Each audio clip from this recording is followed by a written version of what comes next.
Foxboro, Massachusetts, for today's game between the NFC's Central Division leading Chicago Bears and the AFC's New England Patriots. The weather is typically New England, with autumnal hues of amber and yellow in the tree line, but hints of winter with the temperature in the low 40s, expected to drop perhaps in the 30s by the end of this game. Snow flurries maybe by this evening. And hello again, everybody. I'm Tim Brand, along with Hank Stram. And Hank, you've never looked better. The only problem, Tim, is those two pumpkins look better than these two pumpkins. And on this Halloween Eve, I guess it's safe to say the Bears look frightening. The question begs, can New England trick them? I don't think they can, Timmy. I think they have to play solid, sound football. I don't think they can beat the Chicago Bears unless they're able to run and then permit Flutie to play action and roll. If they can't do that, if they can't run, they can't win the game. Chicago played Monday night. How about the short turnaround? Well, talking to the players, Timmy, yesterday, they all seem to be a little tired physically. Whether they're emotionally tired remains to be seen. But I think they have to play the same kind of a game this week as they played Monday night. And that's going to be very difficult to do. But they have to be very emotionally involved in this game, too, to win it. All right, Hank, Chicago's on a 5-game win streak, and the Bears' defense, ranked number 1 in the NFL, has held opponents to 10 points or less during that streak. First time that's happened since 1942. By the way, New England averages almost 16 points a game. Doug Flutie, as a starter, has never lost here in Sullivan Stadium. Kevin Butler to kick off, returning for New England. Sammy Martin and Marvin Allen. This one will be down by Martin. So the touchback, and they'll bring it out to the 20. How about that on the kickoff team? There's Harbaugh, the third-string quarterback, Hank. When I see him, I think of another quarterback who used to like to play in the specialty teams. We didn't let him. That's Bobby Douglas, the great quarterback of the Chicago Bears from a few years ago. He was always tugging on my coattail trying to get in the game any way he could. Well, of course, Harbaugh says that he felt worthless on the sidelines. He was dying, wanted to play, wanted to contribute. He's a gutsy guy, and they put him on the special teams. Good look at Doug Flutie. Stevens and Perriman in the backfield. Flutie to throw. First down. Wide open. Fryer to the 25. Touchdown, New England, no flags. 80 yards. Flutie to Fryer. Happy Halloween.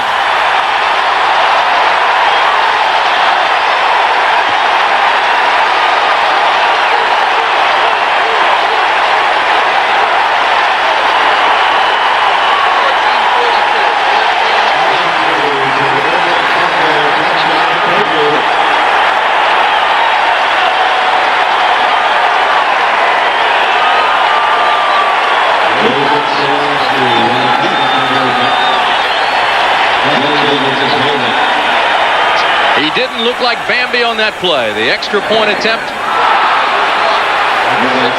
is no good. And so Jason Starowski, who just signed this week, is 0 for 1 on PATs. Here we go. Look at Fryer. Jackson looking to the inside, not paying any attention at all to Fryer coming down the field. No way he can cover that way with it back to the sideline. And Fryer makes the catch, turns back to the inside, goes right down the middle of the field, and touchdown, New England. Fryer's the Pats' leading receiver, his 22nd catch of the year. From scrimmage, Flutie to Fryer, 80-yard pass, the longest of Flutie's career. And the 4th touchdown catch of the year for Fryer. Extra point was blocked, and it's 6-0 New England. Garcia kicks this one off. Gentry's up to the 15. Fumbles the ball, it's loose. Bears get it back.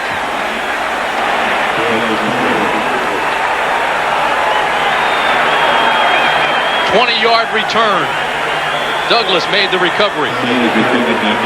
Dan Hampton, number 99, right in the middle of the screen, is the one who blocked the kick. Watch him come up over the top. Watch the hand come up, knock the ball, deflect the ball, and it doesn't get over the goalpost. Dan Hampton, 99. Well, the ball was loose. I think we should mention 2 weeks ago, the Patriots were minus 13 in the giveaway takeaway. They're now minus 3 as you look at Jim McMahon. The lone setback is Matsui. Twin receivers to the bottom of the screen. Single receiver to the top on first down. This is Ron Morris on the reverse. Big hole out across the 30 to the 37-yard line. And that's where Johnny Rembert makes the tackle. Let's set that defensive lineup for you. Up front, Brent Williams, Tim Goad, and Edmund Nelson. Garen Barris is out at right end, and you can be sure that that's where the Bears will run. Tippett, Brown, Rembert, and McGrew, the linebackers. And in the secondary, Lepet, longtime veteran Claiborne Marion, and Roland James. Morris picked up 19 on that reverse. First down, ball on the 39. Same formation, twin receivers, bottom of the screen. New England shows blitz. This is Neil Anderson, and he's taken down at the line of scrimmage. Good play out there by Lawrence McGrew.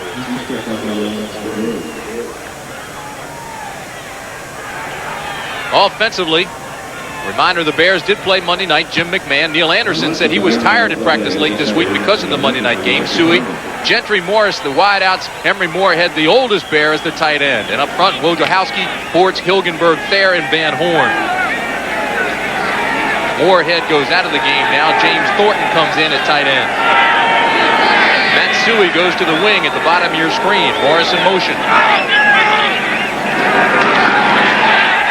Second down, this pass to the flats. And Suey's not going anywhere. There is a flag, however. Roland James got there first from his strong safety position. We'll wait to see what the flag is. As you look at Mike Ditka, 4 consecutive winning seasons for the Bears. That's the first time that's happened since George Halas in the 50s. Unnecessary roughness. Late hit number 42 on the defense. 15 yards, Flintstone. Ronnie Lepet, number 42, is called for that personal foul. Here's what we think going into the game about the game plan. Chicago must possess the ball for about 35 minutes. Number 2, they must run 40 times and pass 25. And number 3, they must keep Flutie in the pocket. Raymond Berry has a 37-26 regular season record, but he's 0-2 against NFC Central Division teams this year. He lost to Minnesota and Green Bay. First down at the 45 for the Bears. Morris again in motion. McMahon with time almost has this one picked off. Poorly thrown. Vincent Brown was in the neighborhood. As a matter of fact, he was closer to it, Hank, than Ron Morris. And we just saw Jim McMahon point to the sideline, say it was my fault. It was a bad throw.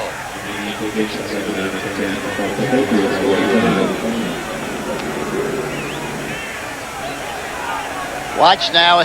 Here's McMahon going back into the pocket and throws the ball poorly, way behind Morris. A badly thrown ball.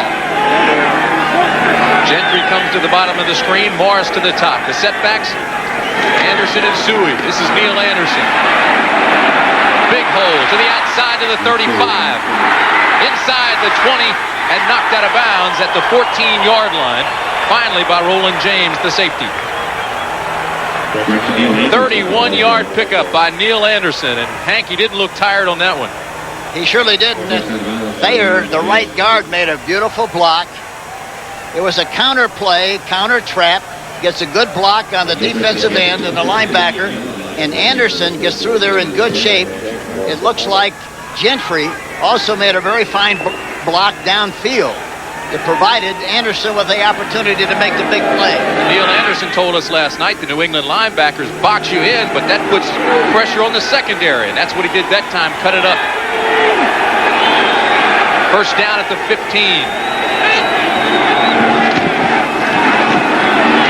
Neil Anderson to the 13-yard line. Good hit there by Tim Goad, the rookie out of North Carolina. They ran another counter play that time with Bortz pulling the left guard and also Wojciechowski. Wojciechowski is limping a little bit. He's having a little trouble with a bad knee. Had that knee drained earlier this week. And how long can you do that? I know that feeling very well.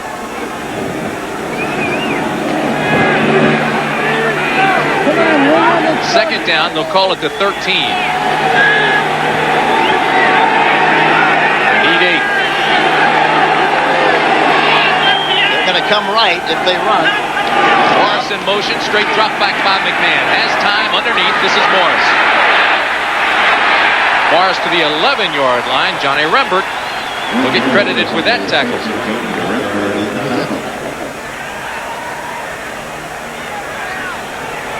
Rembert is really playing well. They're very high on the way this young linebacker has performed so far. Even though they've had a disappointing year, they like the way he's played. He's 6'3", 234-pounder, 6-year veteran out of Clemson.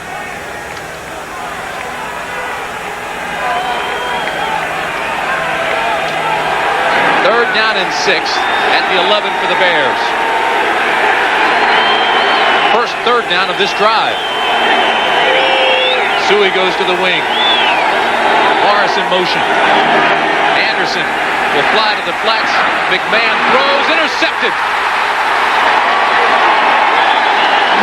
Lippett has it at the 4.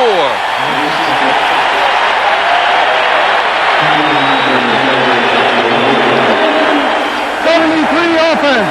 Penalty declined. First down the other way. So the penalty is declined. The interception will stand.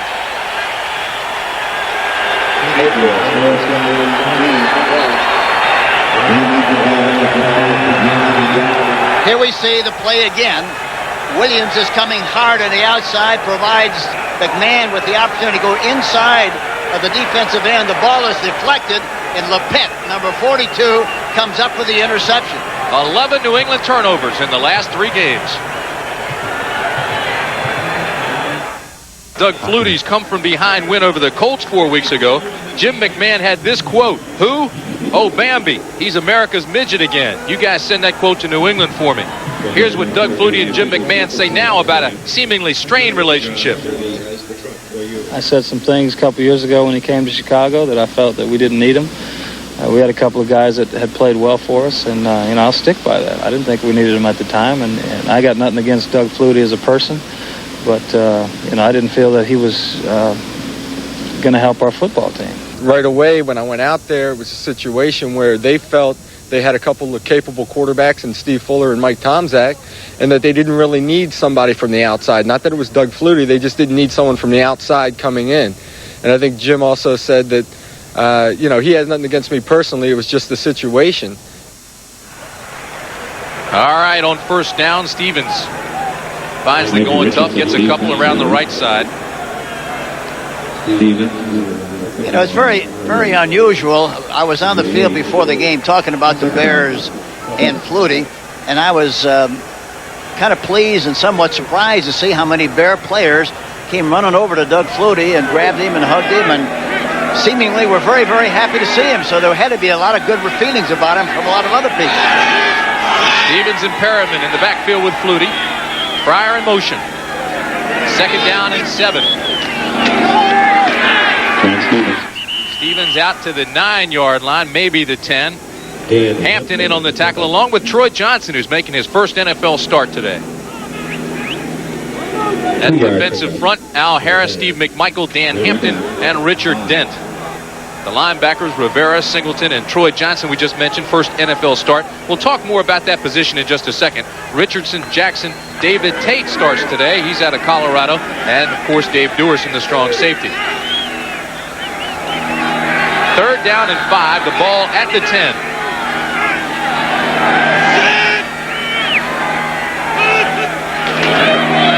John Stevens, right side.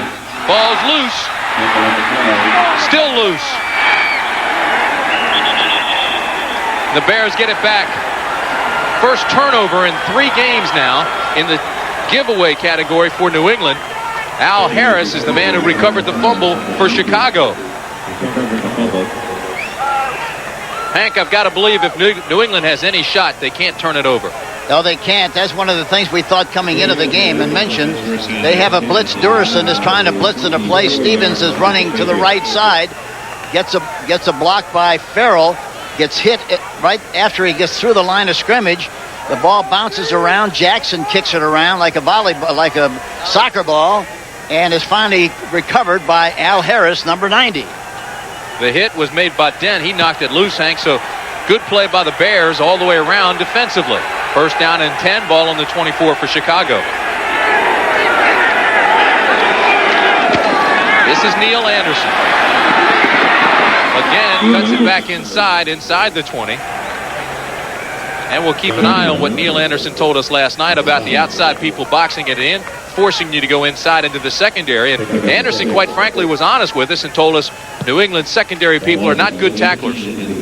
I think that's the feeling around the league, really, that the defensive backs, all of them, really don't do a good job of tackling in the open field especially. Fullwood of Green Bay had a field day against this defense. 2nd down and 4 at the 18. Kozlowski and Davis now come into the ball game and are split wide for Chicago. This is Anderson. Good tackle by Johnny Rembert, number 52.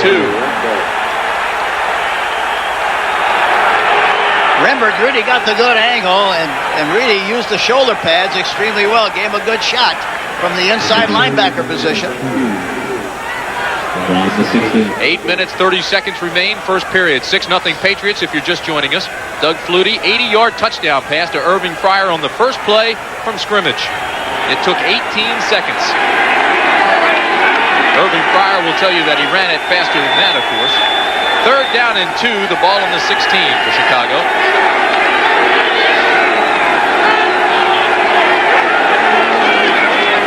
Sweep left, Suey has the first down and goes out of bounds just outside the 10. They'll mark it at the 11. You know, the point you made, Tim, about the tackling in the backfield, it's very obvious the Bears feel that way because they keep running outside from right to left more than I really thought they would, and they're trying to make those defensive backs make the tackle. Neil Anderson got a good block on the corner that time to open it up for Matt Suey. Suey had 8 carries for 27 yards and a touchdown Monday night. Field position and turnovers are important only if you get points in the scoreboard after you get the opportunity. First down Chicago, ball at the 11. High formation. Moorhead in motion, power eye to that side with Anderson. He tiptoes down to the 7-yard line. That's where Marion and McGrew come up and make the stop.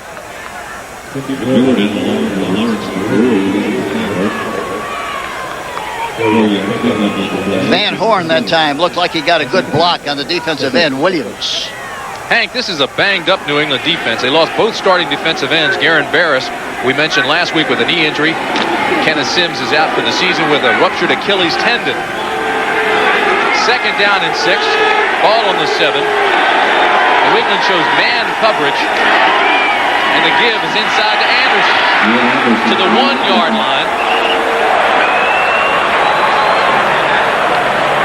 Some of the Bears wanted a touchdown, did not get the signal from the officials, so it'll be less than 1. Roland James made the tackle there.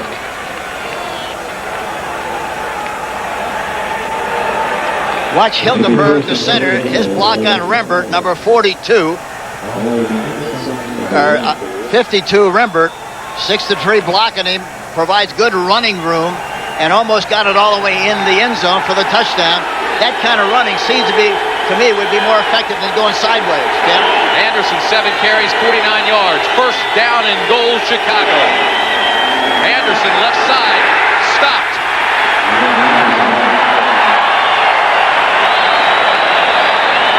And that's good defensive pursuit. Andre Tippett got there first. He had help from Lawrence McGrew. Offside, 56 defense, half the distance, penalty, score, first down. That's Andre Tippett. Maybe that's why he got there so quickly. I don't know why they run at him in that situation. He's already proven that he's a great linebacker. No use trying to enhance his reputation, is there? Hey, half the distance to the goal won't hurt him here either. No, that's right. So it remains first down and goal. Everybody tight, 2 tight ends. Wings this side. Muster in motion. And McMahon gets stuffed. But they call it a touchdown. Touchdown, Chicago. I want to tell you, Hank, he still got stuffed. He did. He got hit. He barely crossed the plane on the quarterback sneak. Fans Stevens don't like it as they show the replay on the big screen in the end zone. Here we see the line take off. You watch McMahon go over the top. It's hard to tell, but evidently the ball just has to cross the plane. And that's the key, Hank. Yep, just the rule says the ball has to cross the plane, not his helmet. That's right, not his body, not anything else, just the ball, and then obviously it crossed the plane. Butler's extra point is good. I'm not sure. The helmet obviously did. You couldn't see the ball. We'll be back. The penetrating force of Roger Craig and the Niners. Next on CBS Sports. All right, here we go. Watch the circle and watch the center, Hilgenberg, the right guard Thayer, and the left guard Bortz. They get a good push, and just enough for Jim McMahon to cross the plane with the ball, and that's the important thing. Touchdown, Chicago Bears. Devin Butler to kick off for Chicago. Low kick, hits and bounces, and it's taken by Marvin Allen. Allen across the 20 and run out of bounds on the 22-yard line by Lorenzo Lynch of the Bears. Set that offensive lineup for you as the New England offense comes back onto the field. Doug Flutie's the quarterback. Stevens and Perryman the running backs. Morgan and Fryer the wideouts, and Lynn Dawson, 240-pounders, the tight end. Up front, Villa, Farrell, Babb, Wooten, and Armstrong. Mike Babb came here in September, obtained from the Cleveland Browns. First down and 10. They mark it at the 23. 5 minutes, 52 seconds remaining. First quarter. Stevens and Perriman are the setbacks for Flutie. Let's listen. Go again to Fryer. Left side again is working.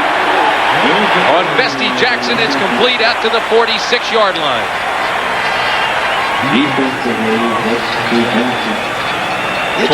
You talk about a great throw from the quarterback Flutie to Fryer right over the defensive back. Look at Jackson, 24, man-for-man cover, trying to give him a push, and he gets knocked off the course in the process of trying to get the push, and as a result, the ball is thrown right over the top, and Fryer makes the catch. A beautiful throw by Flutie. Fryer goes out, Morgan and Jones now. Twin receivers, bottom of the screen. First down, New England. This is Stevens. Gets a block for Perryman. And picks up 8 yards before he's finally knocked out of bounds by Troy Johnson, the rookie. There's a Patriot game plan. They must run at the Bears, and they're talking about straight at the defense, not so much sideways. Number two, they must make big plays and take advantage of the opportunities on one-for-one coverage and must not have a turnover. Why are they working on Bestie Jackson, Nick? Well, I think the common feeling is that he is not the best cover guy in the world, especially when they can get him on one-on-one on bump and run. Second and short. Stevens breaks the tackle and lunges forward for the first down. Rivera and Singletary will get credit with the tackle. Stevens will get credit for the first down run. You know,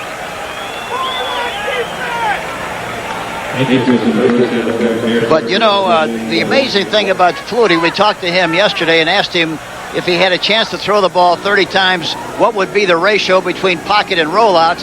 He said, I'd like to throw it from the pocket 20 times and maybe 10 outside, which was a surprise to me.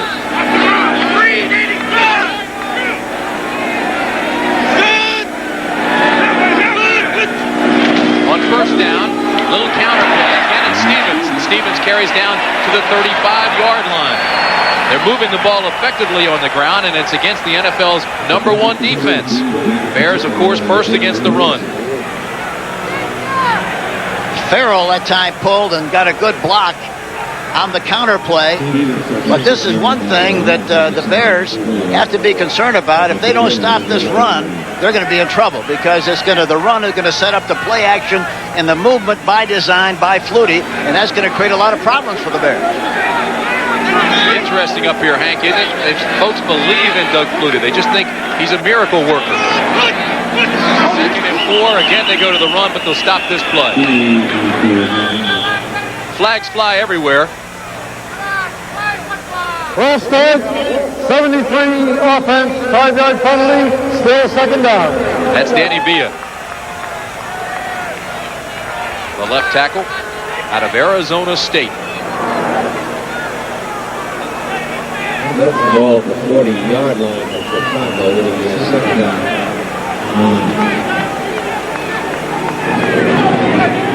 So it'll be 2nd down and 9 for New England.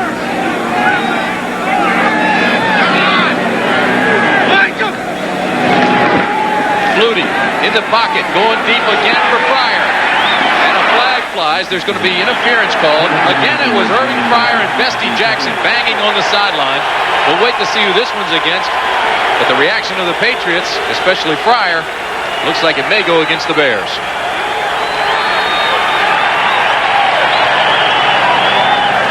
And obviously, Timmy, I think that the fact that Doug Flutie was with the Bears, he obviously knows a lot about the defensive backs, and he probably told the coach. Illegal contact, number 27 defense.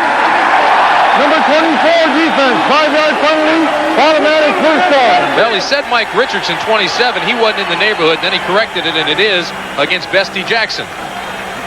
But here again, he obviously went back and said the guy to pick on is Bestie Jackson. Here you see him coming looking back for the ball. And he gave him a shot in the process of going down the field, and that's why they called the penalty. How about the referee today? Gordon McCarter, 1 turnover already, but he corrected it. First down for Flutie. We see his first scramble. Gets a good block from the corner. Takes this one down inside the 35. Whoa, what a block by Bruce Armstrong, the second-year player out of Louisville.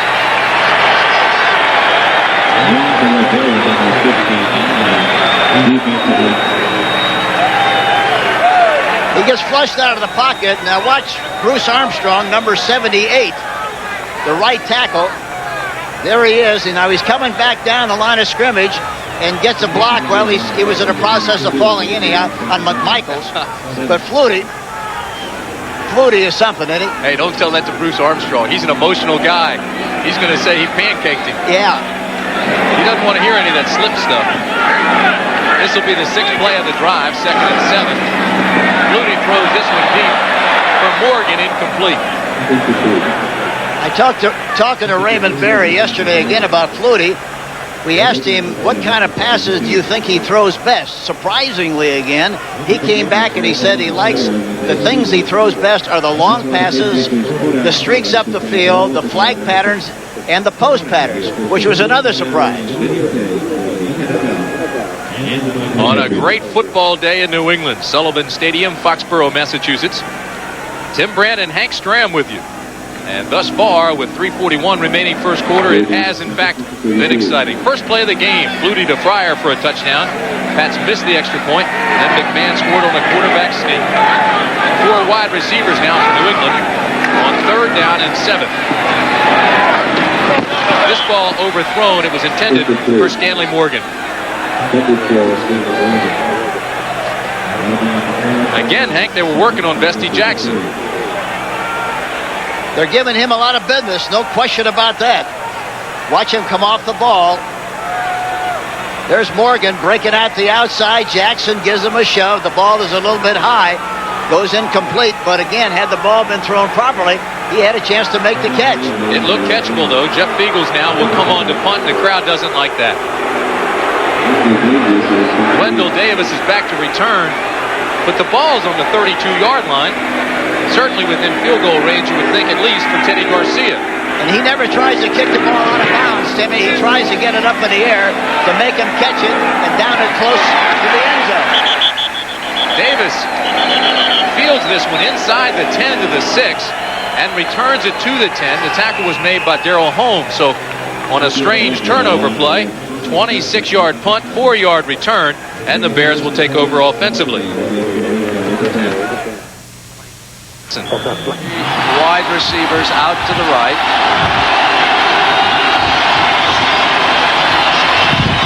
Flutie flushed.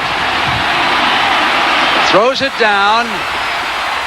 Caught by Boston College. I don't believe it. It's a touchdown. The Eagles win it.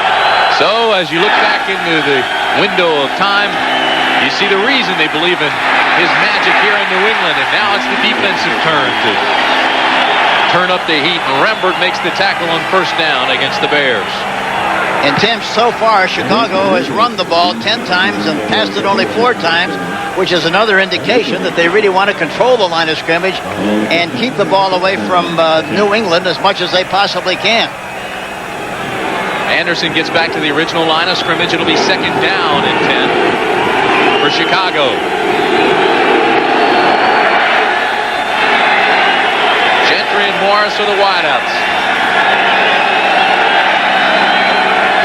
Moorhead in motion. This is Neil Anderson. Has the corner. He'll be knocked out of bounds at the 18. He'll be short of a first down, though, by about 2. Vincent Brown will be credited with the tackle there.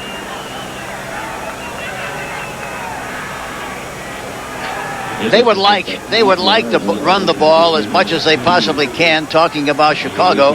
And I think one of the reasons they like to run the ball, they're very realistic about what their offensive situation is. I don't think they feel that they're an extremely good pass blocking team. And as a result, they want to run the ball as much as they possibly can and also set up the play action pass so they can provide better opportunities for the offensive lineman to block.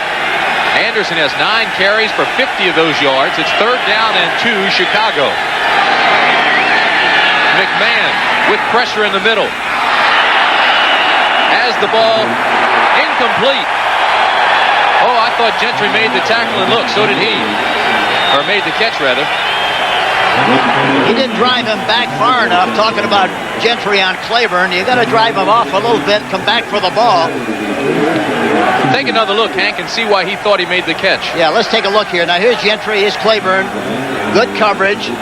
Now, see, he's behind him, but he doesn't have as much of a cushion as he should to make that catch. The coverage was good. The ball did hit the ground. So Brian Wagner comes on to punt. Irving Fryer is deep for New England.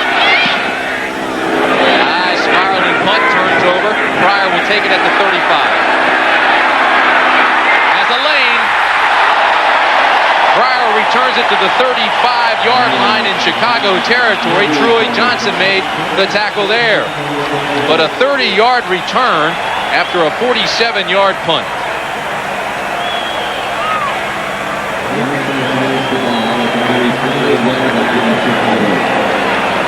This is the Bear nickel package. We'll show you some of the defenses of Chicago's. Todd Crum and Maurice Douglas come into the defensive backfield in this. Rivera and Troy Johnson go out. Singletary stays at linebacker. Then the Buffalo Bear, 5 down linemen. Shapura comes in, and Crum stays in at defensive back. First down, the ball at the 35 for New England. This is Stevens. He runs out of bounds at the 31-yard line. Tough going on that corner, though, Hank. It is, but that's the advantage of running from the I formation. That play was designed really to go inside, but it was all plugged up, and he jumped to the outside, which permits him to do that because he's about 7 yards deep in the backfield. Get a shot of his eyes there as he's looking to take the ball. The quarterback's responsibility is to make sure he gets the football. You see him head up the field and around the corner, and finally is run out of bounds. He's led the Patriots in rushing 7 of 8 games. 2nd and 6 at the 31. Here he is again. This is Stevens. Good cut inside. First down, Patriots at the 21.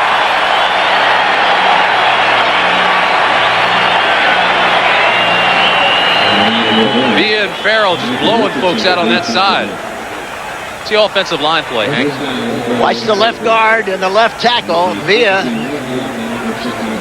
pulling on the play, number 73, and gets a good block downfield. And Stevens pops right through there for another big gain. Stevens now has 8 carries and 40 yards. We were showing you the Buffalo Bear defense, 5 linemen. That's what Washington used against Chicago last year when Flutie was quarterback and put that big wall of 5 guys in front of him. But now, New England's had success running the ball. This is Merriman inside the 20 to the 17-yard line.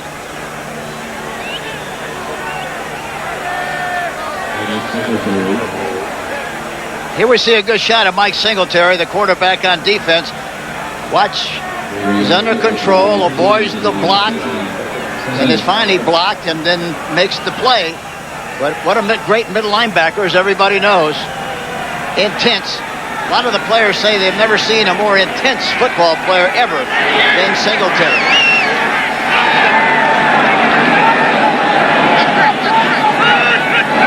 Second and 7, Stevens right side.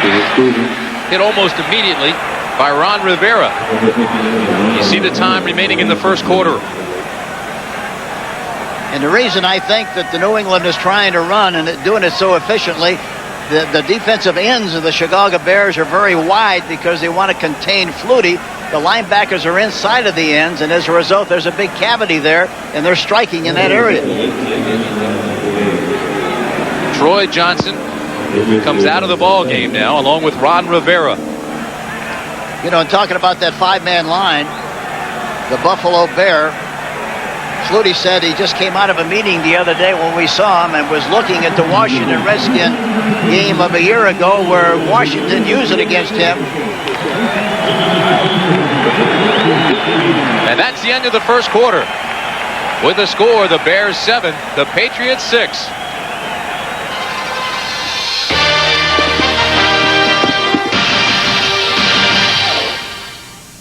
Who could ask for anything more? Prudential Pate Securities, rock solid, market wise, and by the good time, great taste of McDonald's.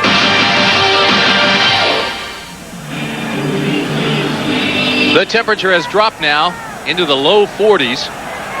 There is a slight breeze on the field, however, and the Patriots just let the clock run out there at the end of the first quarter so they could have the wind at their backs in case they don't get this 3rd and 7 and want to kick a field goal.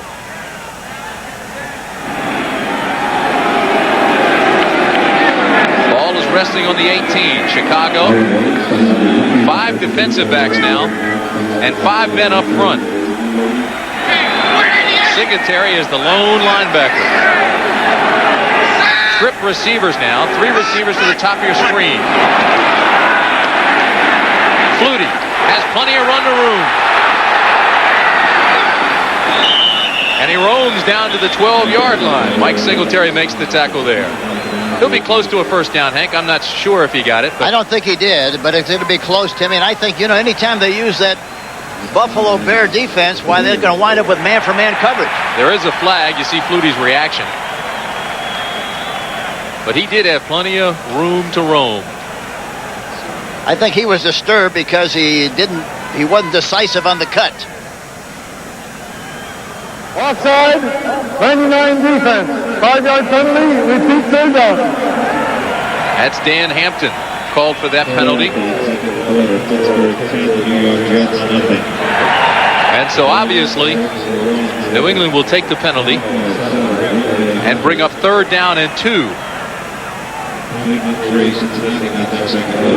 The numbers on Hampton. 4-time Pro Bowler. Back in his natural position now after years at defensive end. 3rd down and 2. The ball at the 13 for New England. Flutie rolls left, cuts inside, throws, touchdown New England. Lynn Dawson.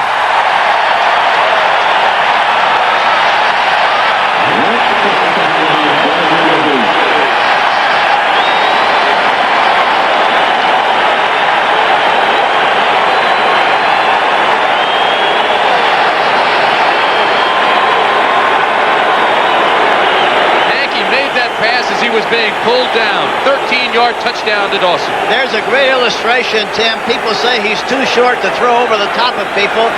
Nobody throws over the top of people. You throw between people. And he threw on the inside of Richard Dent that time. Even though he had a piece of him, he got rid of the ball beautifully and threw the touchdown pass to Dawson. Jason Starowski's extra point is good. Watch this now, rolling out to his left.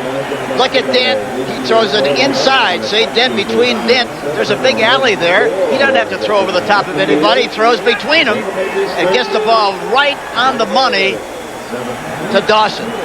An incredible throw by Doug Flutie.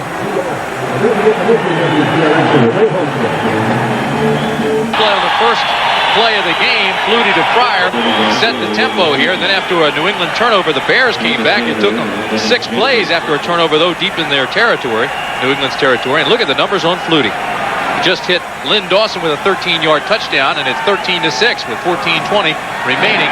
13-7 rather, with 14:20 remaining in the first half. This is Dennis Gentry. And he's nailed at the 20-yard line. Mosi to Tapu. To Tupu. This team is playing like they talked, Timmy. You know, talking to all the New England players, they were very serious, and they felt strongly about the fact that they would play a good game this afternoon, and so far, they are playing a very good game. It's a long way from being over, but they're playing extremely well so far. Of course, Mosi Tupu is a long-time veteran, 11 years out of Southern Cal, and he excels on those special teams. Tupu's tough. First down at the 22. Kozlowski and Davis, the wideouts for Chicago. Sanders and Musker in the backfield. This is Sanders, and he's going to be thrown for a loss. Johnny Rembert.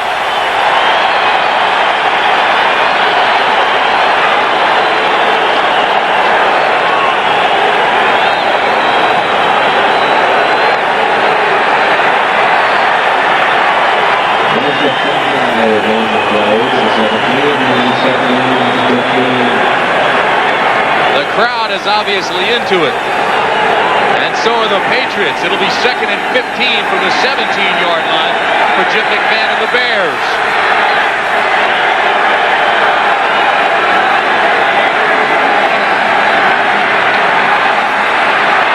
Sanders cuts back to the 22-yard line.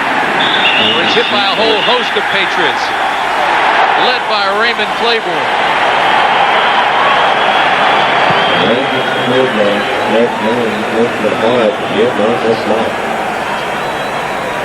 Now watch Rembert, number 52. A draw play, comes up, gets blocked, tries to make the tackle. Sanders gives him a straight arm, and he misses the tackle, comes back, though, with an effort, and still misses him the second time. Gets a shoulder, but doesn't make the tackle. Sanders showed some strength. He's 203 pounds. Rembert, 235. 3rd and 9. 4 wide receivers for Chicago. Out of the shotgun, McMahon has pressure.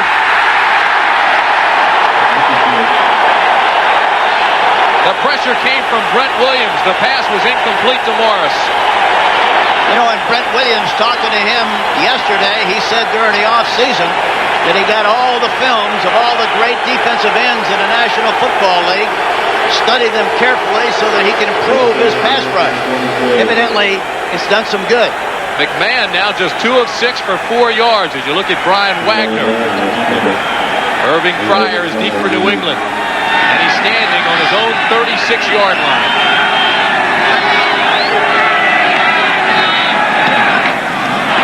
Wobbly kick like a knuckleball. But it's effective, and it'll roll down to the 35-yard line.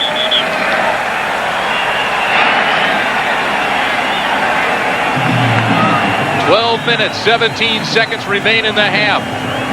It's 13-7 New England. A look at Jim McMahon with 12:17 remaining in the first half, and they're working on McMahon's leg. Tomczak and Harbaugh, the backup quarterbacks, are both warming up. We'll get more on that for you. First down at the 36. 2 tight ends, Dawson and Russ Francis in the ballgame now for New England. Stevens carries up to the 37-yard line. Troy Johnson trips him up.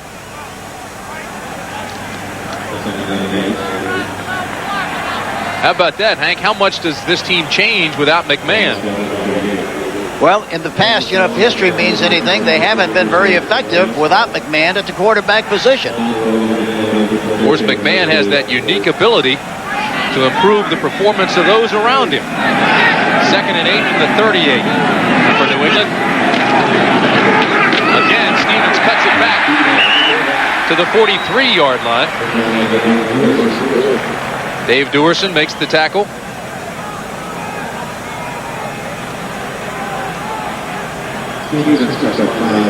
Look at Singletary. Watch his eyes. You talk about concentration. You talk about intensity. Watch him. He gets blocked here by Villa. But he's in a good position. He's still in a good position. Singletary led the Bears Monday night with 9 tackles. Here it's 3rd and 3. The ball at the 43. Stevens bangs his way and spins and turns to the 47-yard line. And he really laid a lick on Ron Rivera. Hey, coming up next, the second game of our NFL doubleheader. Most of you will see Minnesota at San Francisco, while the others will see the New York Giants against Detroit. That's all coming up next on CBS Sports.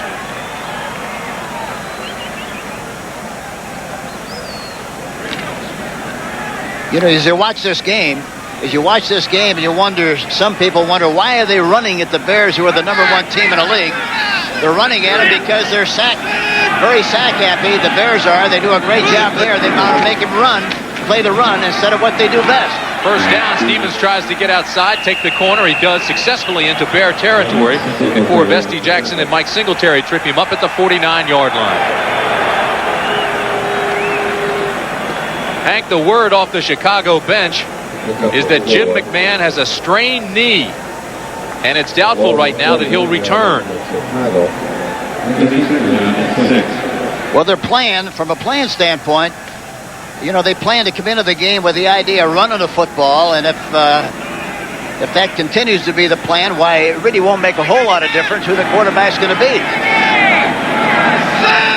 2nd down and 6. Stevens fights for that extra yard. He'll be just shy of the first. Richard Dent wrestles him down there.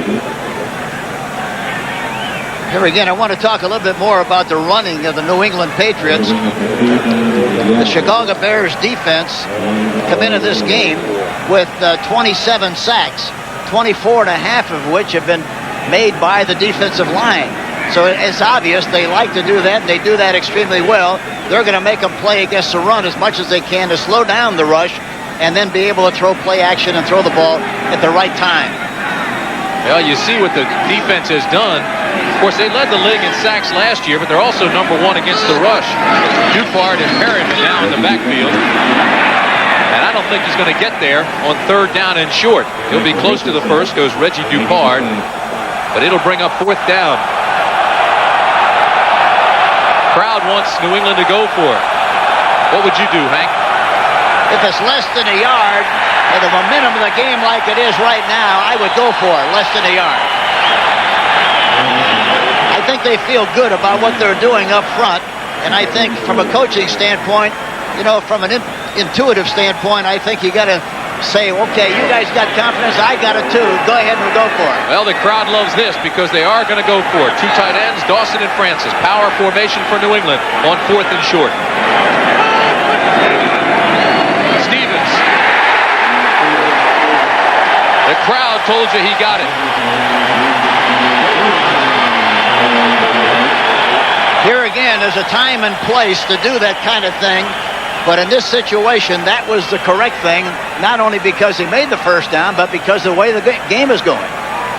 Stevens now 15 carries, 63 yards. Here's the handoff and a good hole. A cutback by Stevens.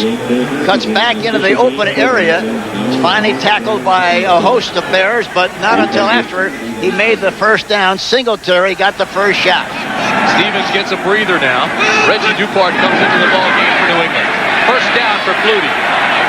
Throws a wobbler, and it's almost intercepted, incomplete. It was intended for Reggie Dupart.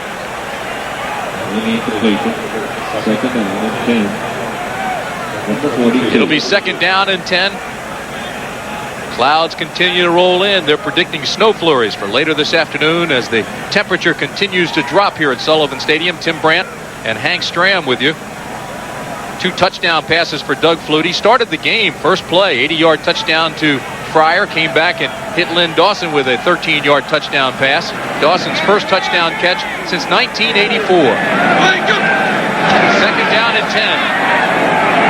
Flutie going deep. Cedric Jones almost had it. Incomplete. Good coverage that time by Bestie Jackson, Hank. Watch Jackson. And again, Flutie throws the ball a long way. I don't think people realize that his arm is as strong as it is.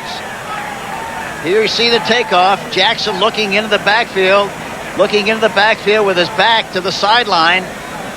Keeps looking to the inside. The ball is up in the air. The coverage is good. He's right there with him, man for man. But there was a chance that the ball could have been caught. But the timing of the jump wasn't proper. 3rd and 10. 6 defensive backs for the Bears. Stanley Morgan wanted pass interference. No flags.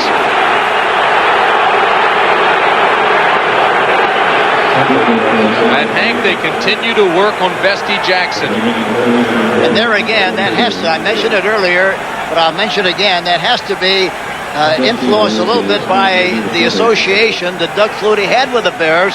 Knowing their secondary, he said he's the guy to go after. Here we see it again. Morgan on Jackson. It looks like he pushed off a little bit with the left hand, and they didn't see that. Did you see that, Tim? Sure did. Jeff Beagles now back to punt. Wendell Davis deep for Chicago.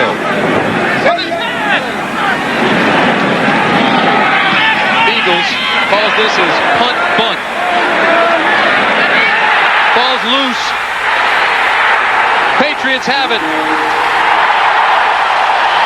Darrell Holmes, but they'll call it back. It'll be New England ball on the 12. You can't advance it.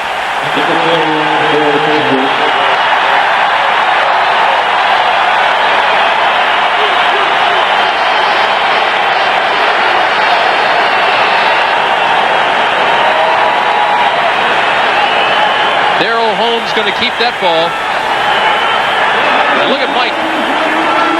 First and 10 here. Shot at Mike Ditka, Hank.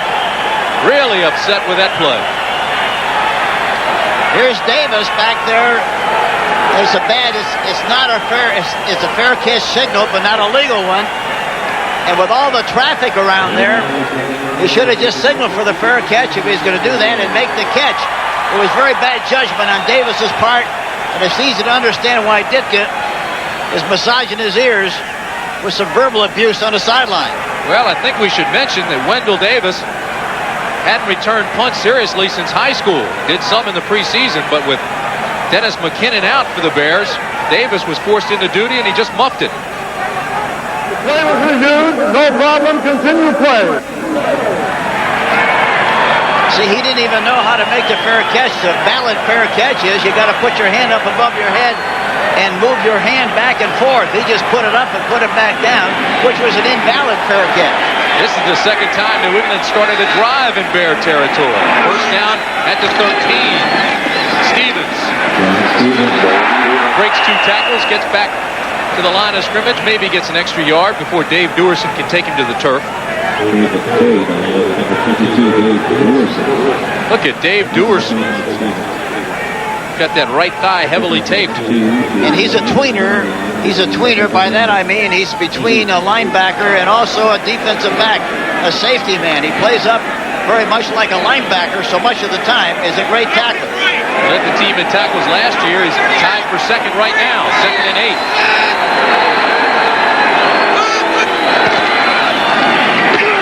Big hole for Stevens.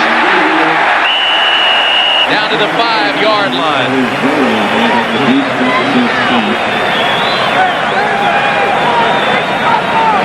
Ron Rivera tripped him up, but he's running with authority. He ran for 134 yards and 25 carries last week, Hank. Yeah, and Sean got a great block, the left guard, on Troy Jackson. Farrell, number 62, really got a good block on the linebacker Farrell, and Troy Johnson. 3rd down and 3, the ball at the 6.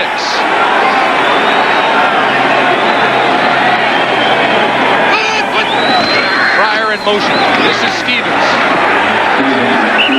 Inside the 5 to close to the 3. David Tate and Mike Singletary make the stop. But he'll be close to another New England first down. There was another good illustration of running from the left halfback position all the way across the formation. There was a big cavity on the inside. He couldn't make the cut well enough to take advantage of it. Had it been the I formation, it might have been a touchdown. They're going to bring out the chains for this one. And look at Singletary. The ball is resting just outside the 3. Just that far. They went for it just minutes ago and made it. Flutie saying go this time. See who does the best selling job on the coach here this time. Here's Singletary. Watch him respond, trying to get the good angle. Sifts through the traffic, comes in there and gets a piece of the tackle. 4 minutes, 50 seconds remain in the half. 13-7 Patriots. It's 4th down and less than 1. We might see a quarterback option of some kind of rollout in this situation. Let's see what they do. Here it is. Flutie. There it is, boys. Touchdown. There's a flag. Lynn Dawson's second touchdown of the afternoon. There is a flag.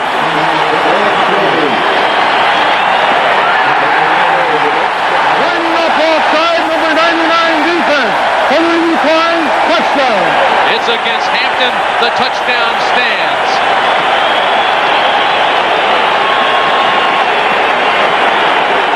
Three touchdown passes for Doug Flutie.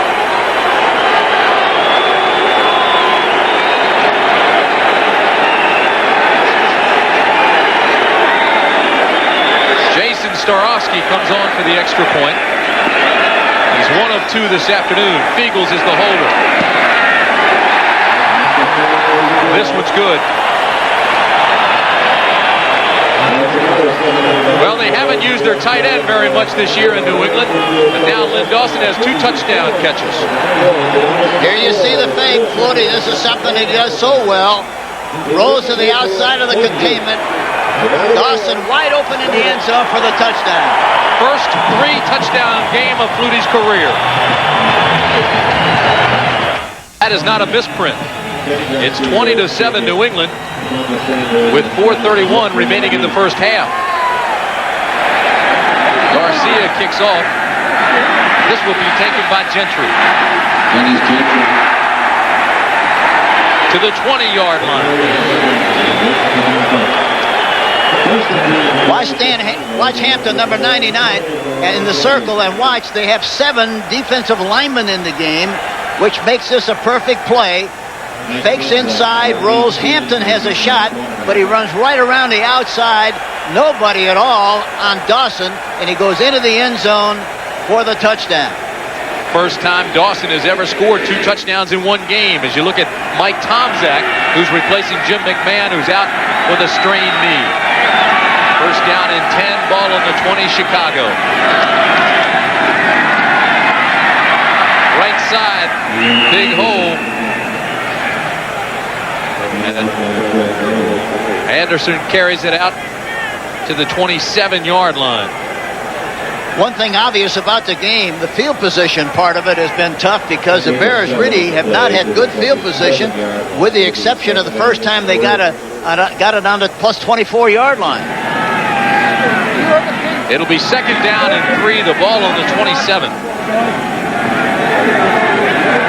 Mars comes to the bottom of the screen. Suey comes out of the game now. Muster's in the backfield, along with Anderson. This is Anderson to the left side. Out across the 30 to the 34-yard line. That'll be enough for a first down, I believe, for Chicago. Raymond Claiborne knocked him out. First down for Chicago. Coming up at halftime, Brent, Irv, and Dick Butkus with all the scores and highlights. And Dick visited New Orleans this week, Hank. Talked to the Saints' newest offensive weapon. Some say the cocky, others say colorful Craig Ironhead Hayward. He's like a runaway dump truck. Boy, he stings people when he hits them. Anderson now 11 carries, 72 yards. First down at the 35. Tomczak's first pass drilled across the middle, complete to Morris at the 42-yard line. Fine pass. You can't get better coverage than Lepet had, but the ball was perfectly thrown, Hank. It was. It was right on the button. And unusually, you know, the New England Patriots, they call their defensive package a nickel, but they play with 6 defensive backs, never with 5. Unusual. They don't call it something other than a nickel. Well, they call it the dime defense, actually. Ernest Gibson and Rob McSwain come in. It's actually a 3-2-6. 2nd and 3. Tomczak, play action. Plenty of time. Throws this one to Anderson at the 49-yard line. First down, Chicago. Hank, one thing about the Bears, I can guarantee you they won't panic. No, they won't. They know that they're just two plays from being back in the game. They've been in this position many, many times. They're a mature, strong football team, and they came in with the idea of exercising a plan, and they're not going to panic and deviate from what they thought they could do coming into the ballgame. Had a quick look at the passing yards there. Flutie having a big day. McMahon out with a strained knee. Anderson and Muster, the setbacks now for Chicago on first down. Anderson. Not much there. Well, let me rephrase that. There was plenty there, but they were all red shirts.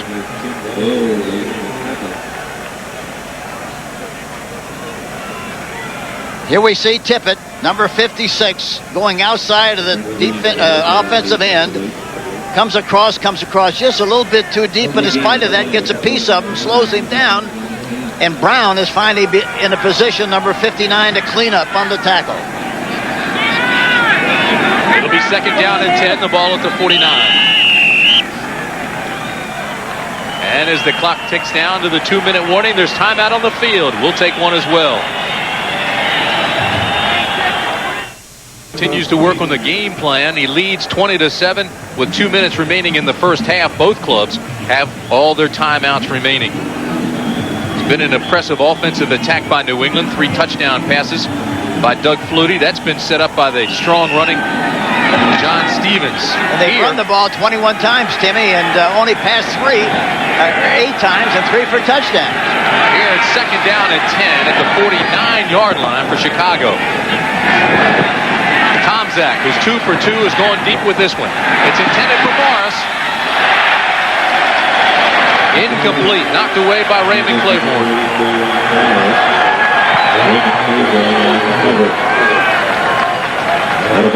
I think the feeling is that it's hard to run right by Claiborne, but if you use a double move or a single move, you might be able to get by him. He tried to stutter and go by him that time, Morris, but in spite of that, Claiborne was right there and made a beautiful play defensively.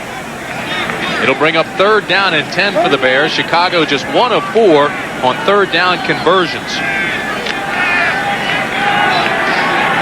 Kozlowski comes to the bottom of the screen along with Morris. Twin receivers. Gentry's on the flank, on the wing. Shotgun formation. 6 defensive backs now for New England. Again, they go down that left side to Morris. And again, Claiborne's there to break it up.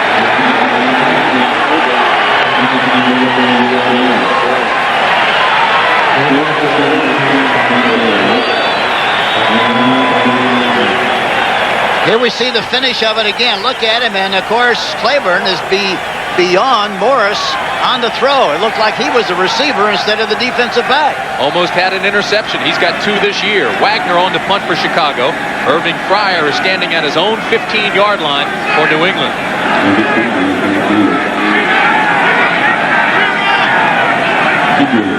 Wagner's had 2 punts this afternoon. He's averaged 44 yards. This a low snap.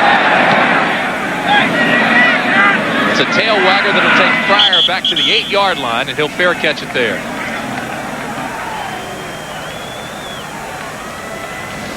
Top 20 foes, LSU and Alabama, both in the hunt for the SEC title, square off in one of the South's traditional battles. Southeastern Conference football at its finest, the Bengal Tigers against the Rolling Tide. For those of you in the Mountain Time Zone, you'll see undefeated and 10th-ranked Wyoming taking on UTEP for supremacy in the WAC. All starting next Saturday at 2:30 Eastern Time, right here on CBS Sports.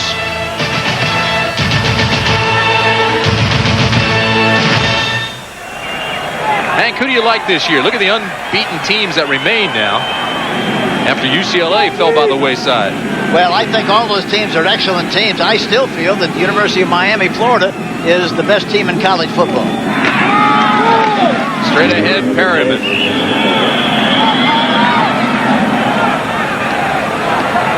One minute, 30 seconds remain in the half. Richard Dent made the tackle. It'll bring up 2nd down and 8. And Chicago wants a timeout. We'll take one as well.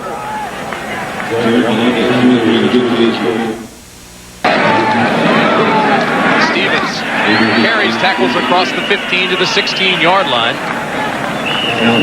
Al Harris looked like he was in a back pedal, and again, they stopped the clock with 1 minute and 20 seconds remaining in the half. So Chicago obviously wants that ball back. The other thing that's very obvious as you watch this game, I did the game Monday night in Chicago, and the Bears were very emotionally involved in that game. They were flying all over the ball and all over the place. They're not playing with the same enthusiasm and the same emotional level that they were Monday, and that's understandable. And I mentioned that at the beginning of the show, that if that isn't the same as it was Monday, why this could be a problem. Well, Hank, Neil Anderson was telling us that he's been tired in the latter part of the week, so if he is, and he's just a young guy, 3rd-year pro, you know some of the older fellas have to be feeling a little bit in their legs. Good look at Mike Ditka and the CBS Sports Wires. They keep you up to date on the scores around the National Football League. New England just 2 for 7 on 3rd down conversions. This one will be 3rd and 3 at the 17. Perriman and Stevens, the setback. Morgan and Pryor, the wideouts. Stevens, he's not going to get there. So the Bears will get it back. Dan Hampton was there first. And now he's talking to Stevens. Stevens has a smile on his face, though.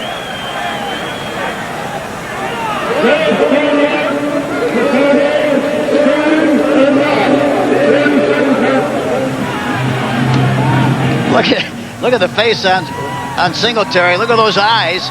Again, look at him being in a position to make the play. Gets through the seam. Gets blocked again. But you see the intensity with which he plays. And he gets blocked, somebody else is going to be free to make the tackle, which happened on the play. Chicago took its 3rd timeout. Jeff Feagles will come on to punt for New England. And Wendell Davis, who has 1 fumble this afternoon, will be standing at his own 43-yard line. And Feagles changed his kicking style. He used to kick with his left foot forward and had a long stride. He now is kicking with his right foot forward, and the shorter stride has permitted him to kick the ball much, much better. He has 2 punts this afternoon, both for 26 yards, but they were what he calls punt bunts. Low snap. This one's a wobbler. Davis takes it across midfield. Ball's loose again. New England gets it.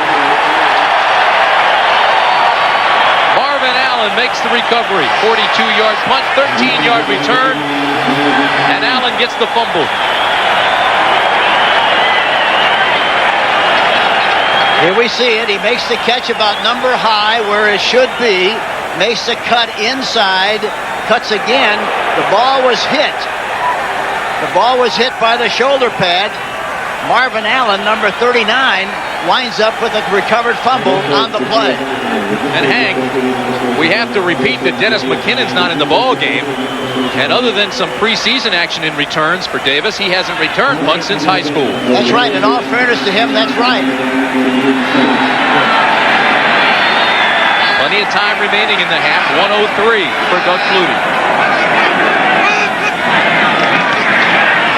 Flutie pumps and runs. to the 45-yard line. Good shot of the back of Doug Flutie. He's wearing larger shoulder pads than most quarterbacks in the NFL wear. As a matter of fact, they're offensive lineman pads for added protection. And I asked him, talking about bigness, I asked him why he's wearing number 2. He wore 22 in college. He's figured, well, I can't wear 22 here, so I decided to just take half of it and use number 2.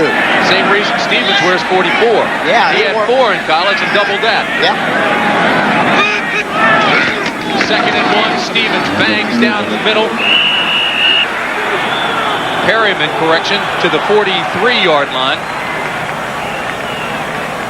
And it should be enough for the first down.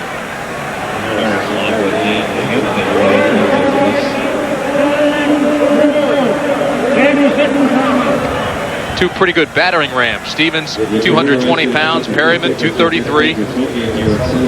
They move the chains. First down, New England. Under a minute now. 49 seconds remain in the half. It'll be first down, New England, at the 43-yard line. 20-7 Patriots. Full house, sold out Sullivan Stadium. Tim Brandt and Hank Stram. And Hank, I know you've got to be surprised. Yes, that's right, because, you know, coming into the game, I think everybody thought that it was going to be an overwhelming thing for the Chicago Bears. But again, as we talked to the players and talked to Flutie and talked to everybody, you had the feeling that they were going to play an extremely good game. And I think the key to the game, really, so far is the fact that they've had pretty good field position, plus the fact that they've been able to control the line of scrimmage with the run. They've run twice as much as they passed, and it's been very effective. 3 receivers, left side for Flutie, throws the out pattern. Intended for Cedric Jones, incomplete. Well, they put Morgan, Cedric Jones, and Irving Fryer all to the same side. Cleared out with the 2 speedsters, brought Cedric Jones underneath, incomplete. They've thrown to the corners, they've thrown outside. They haven't tried to throw any kind of a crossing pattern so far in the game. It might be that that kind of a pattern would be effective and maybe get them close enough to kick a field goal. This is a team, New England, that's 26th in total offense. 21 rushing, 25th in passing, going against the #1 defense in the NFL and doing it effectively. Dupart and Perryman now in the shotgun formation with Flutie. 2nd and 10. Good block by Perryman. Flutie throws this one to Stanley Morgan, incomplete. And Morgan was wide open. Flutie's got an incredible feel for pressure. How he escapes and knows where everybody is like he does is really remarkable, and that's what makes him such a great player at the quarterback position. Here we see him again, back in the pocket this time, and then of course he gets to the outside of Harris. And you know, when he escapes from the pocket, he doesn't do it with the express purpose of trying to run. He escapes from the pocket with the idea of trying to get the ball downfield with some kind of a pass. Starofsky and Teddy Garcia, number 7. 2 field goal kickers on the active roster. Garcia, the long field goal kicker. 3rd down and 10 for Flutie. Has this one up for grabs, incomplete. Almost intercepted by Richard Dent, and McMichael is the guy that got his hand on it.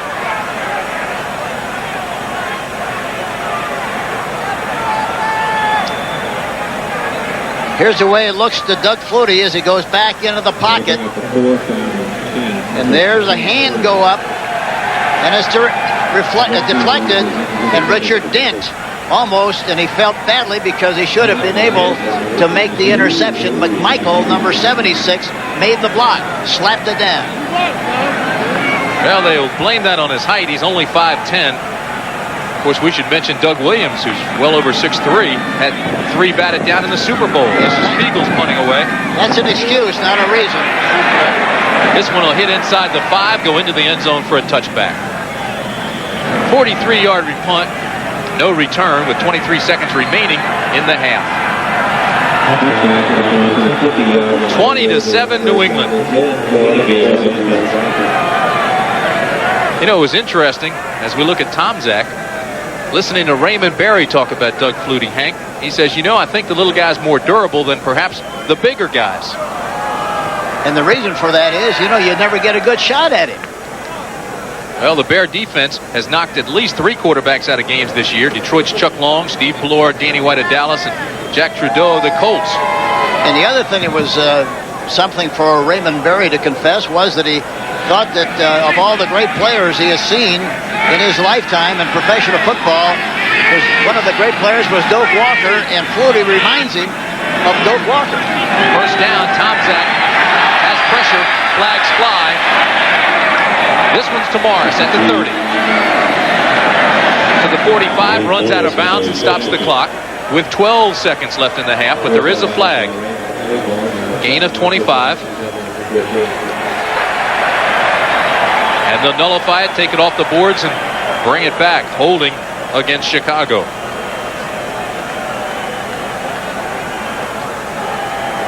Holding, number 73 on the offense. Penalty accepted, 10 yards, still first down. It's called on Wojciechowski.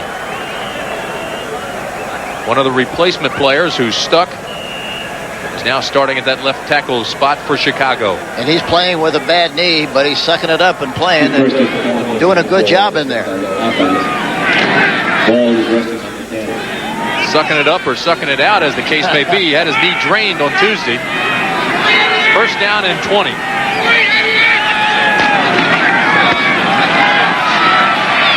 Buster out across the 20 to the 25-yard line, and that should do it.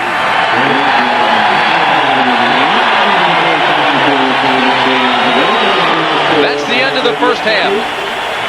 With the score, the Patriots 20, the Chicago Bears 7.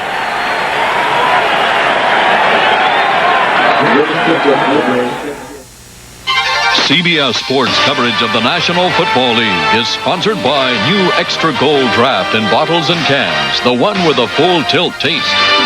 AT&T, the right choice. And by Subaru. We built our reputation by building a better car. Welcome to New York, everybody. Dick Butkus is in shock as to what Bambi has done to the Chicago Bears. Carved them up so far. 4 completions, 3 of them for touchdowns, a 20-7 lead right now. I tell you, even Chicago fans had to applaud this first pass. Got a little sticky later, but they kind of like the little man putting it up. Irving Pryor going 80 yards, and they botched the extra point, and Bear fans said everything's okay, we got it under control. McMahon in, had the extra point, and up they go. And I'll tell you, maybe he is touched with magic, especially at Sullivan Stadium. He used to beat everybody there playing for BC. There's his second touchdown pass of the day.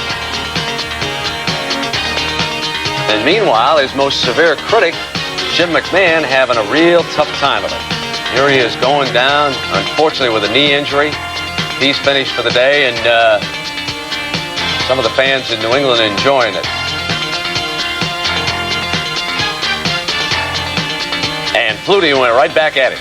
His 3rd touchdown pass of the game, and Mr. Butkus, what is going on in Foxboro? Well, Mike Ditka told me this week, he said, listen, when they play at home, they're tough. I mean, they beat Cincinnati and Buffalo. Come on, listen to me. I'm telling you, some important facts here. And with Flutie, you got to contain them. They're not doing it this first half. There's, the second half, relax.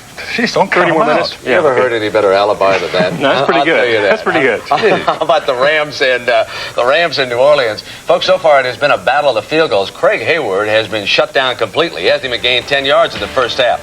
Would have been 9-0, except that field goal was blocked right there by the Saints. But, John Robinson, and watching what his Rams have accomplished this year, he has to be awfully pleased about the performance of his defense. You know what they call that defense, Brent? The Eagle defense. It's very effective. Really pick one off. But the Rams limited the Saints, who have a great running game, to just 19 yards rushing in the first half. Dynamite defense. Who dat? Who dat say they're going to beat them Saints? Who dat? Huh? They love it down there. All right, the Philadelphia Eagles now. A short time ago, they went ahead of the Atlanta Falcons. It was Byers. Remember the great career he had there at Ohio State? Then a stress fracture of his foot. Took a long time to heal, and now suddenly he's becoming a force for the Philadelphia Eagles over in the vet. And the Eagles lead their former coach, Marion Campbell 10-7 at the half. Phoenix and Dallas, this is a real Somonex, folks. Scoreless. Cincinnati and Cleveland, this one a tough defensive game, and the Bengals have tied it up. It is 10-10 at the half there. Pittsburgh and the Jets. Interesting that the Jets never in their history have beaten the Steelers. A chance today. They're deadlocked. Green Bay and Buffalo. Packers losing to a real good defensive team. Happy Halloween to all of you along the line. Mikowski, the Packer quarterback, is only 1 of 9, sacked 3 times. Riddick with the first touchdown, and the Bills add a second one. Who knows? This team may wind up in Miami late in January. And finally, speaking of Miami, they can't score. Tampa Bay going without Vinny Testaverde. They can't either. And we'll be back right after these. The New England Patriots lead 20-7 over Chicago. This is the first New England game under new owner Victor Kiam, who I talked with earlier this afternoon. Victor, congratulations on the purchase. And what is the attraction to football? As the temperature continues to drop, a little bit chilly, but now the sun shines in Sullivan Stadium. Let's take you back now and show you the very first play of this game, Hank Stram.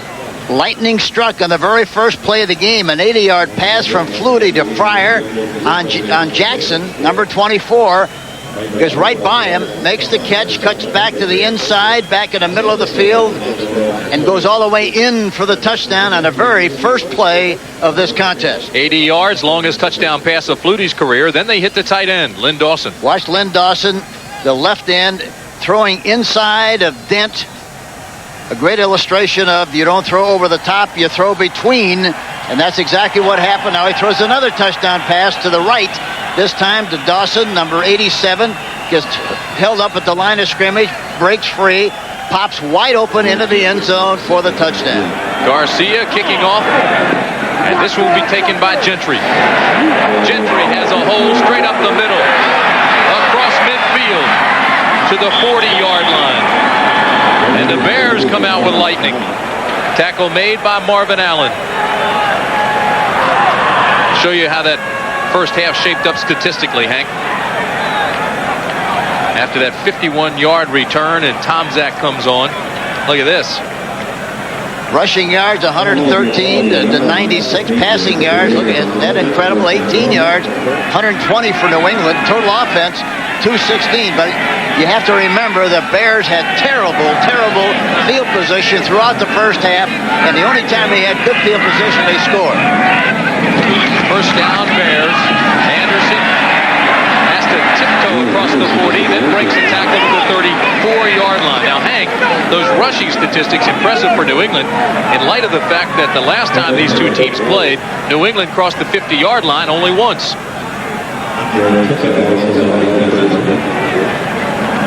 Watch Tippett, number 56. He's being blocked at the point of attack. Stays with the blocker.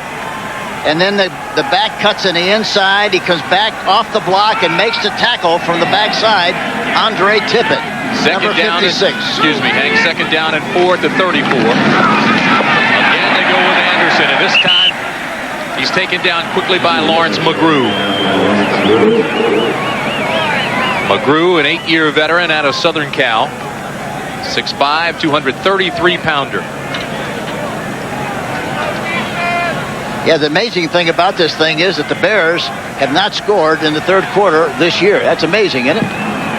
You're just joining us. We should tell you that Jim McMahon is out of the ball game with a strained knee. Mike Tomczak is the quarterback. Harbaugh, number 4 there by Ditka, the third-team quarterback, now moves up to number 2, and he's on the kickoff team. 3rd and 3. Morris in motion. Tomczak looks down the right side, incomplete. It was intended for the tight end, James Thornton.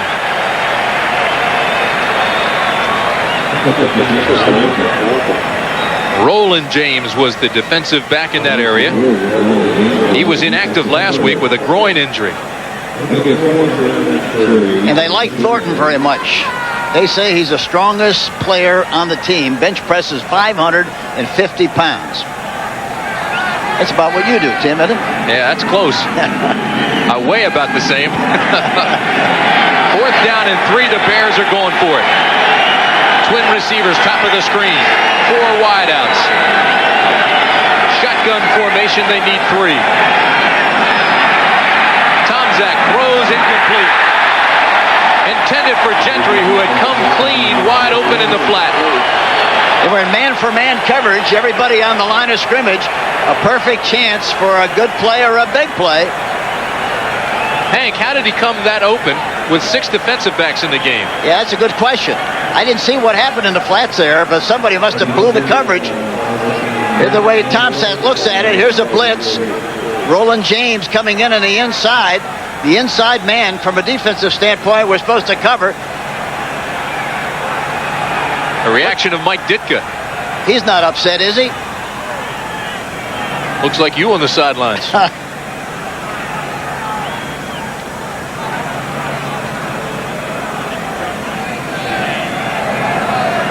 What's the hold up here, Hank? I didn't see what happened, very frankly. There aren't any flags. Gordon McCarter is going over, and he'll speak with the red hat on the field, the man who stops and starts this game when timeouts need to be taken. Mike Ditka. Had a nice visit with him yesterday. In his 7th season as head coach, regular season record of 68 wins and just 28 losses. Bears are 7-1 in the midst of a 5-game win streak. 11-4 last year, but right now in some trouble, trailing 20-7. I liked his answer yesterday. Somebody asked him whether he feels good, what he feels good about his team, what particular part of it is he satisfied with. He said nothing. We won a game last week. We got to win this week again, and that's true. First down, New England at the 34. I formation. Across the 35 to the 36-yard line goes John Stevens. Hampton and McMichael double team him there. You know, Steve McMichael, who was in on that tackle, was New England's 3rd-round draft pick in 1980 and was cut in camp in 1981. Now look at him, a 9-year veteran out of Texas. And he leads the Bears in sacks. Hunts rattlesnakes in Texas, Hank. He can do that without me. I hope he never invites me on that trip. 2nd and 8 from the 36. Stevens hit almost immediately, drags the tackler back to the line of scrimmage. That was Richard Dent. And Perryman was trying to block him on the play and missed the block on Dent, and that's why he was able to come through there and make the tackle. New England continues to run and try to run. Stevens now over 80 yards for this game. This is a New England team that was able to run for only 34 combined yards against Chicago in the last 2 times they met. 5 down linemen, 5 defensive backs now for Chicago. Shotgun formation for New England on 3rd and 7.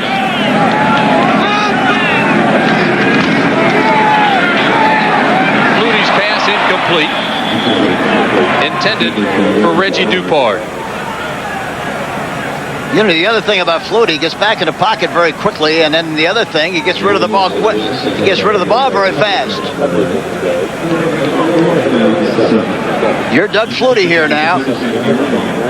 Look at Hampton, but see that you don't throw over the top of people, you throw between people. There was another great illustration of him getting rid of the ball between Hampton on the play. Doug Flutie has now missed 5 passes in a row as you look at Jeff Beagles. And Wendell Davis is deep for Chicago. He has 2 fumbles this afternoon. This is a high spiraling punt. It'll take Davis inside the 15 to the 10 where he'll fair catch it. 53-yard punt. No return. We'll be back. About some of the comments McMahon made about Floyd, but Ditka has defended him. I know one thing, you know, when it comes down to competing, nobody competes any harder than Doug Flutie. You can make what you want to make of anything, but if competition is anything to do it, he's going to go out and do the best he can. Yeah, it might be more incentive for him than it is for us. And a look at Doug Flutie. 3 touchdown passes this afternoon from the graduate of Boston College. 3rd time the Bears have started inside their 20. First down, the ball at the 10. Tomczak, play action, rolls right. Muster has a Bears first down. And Hank, we haven't seen Matsui in the second half at all. I think something happened probably during the course of the game where maybe the coaches just decided. I don't think he's hurt. I think they just made a decision to go with Brad Muster, and he made a good catch there on a play-action pass, number 25. Muster carried the ball only 5 times Monday night for 10 yards. 23 carries on the year, but you know, while he was at Stanford, he ran for almost 3,000 yards and 27 touchdowns. First down, ball at the 22-yard line. I think they're going to get a new ball. The stuffing's coming out of that one. They are stuffed, aren't they? I wonder what, the way they're playing, they're not throwing it, so they must have stuffed some sand in it. They're playing with a ball that was full of sand. Like a medicine ball. That's right. Hilgenberg said, get it out of here. Too much pine tar on it. Kozlowski in motion. This is Neil Anderson on first down. Good pursuit by the Patriots.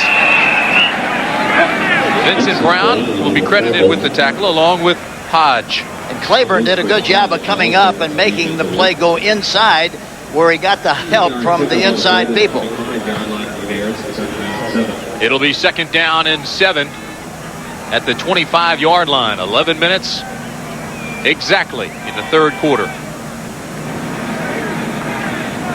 Anderson, 15 carries, 81 yards. Good looking. Claiborne on second and 7.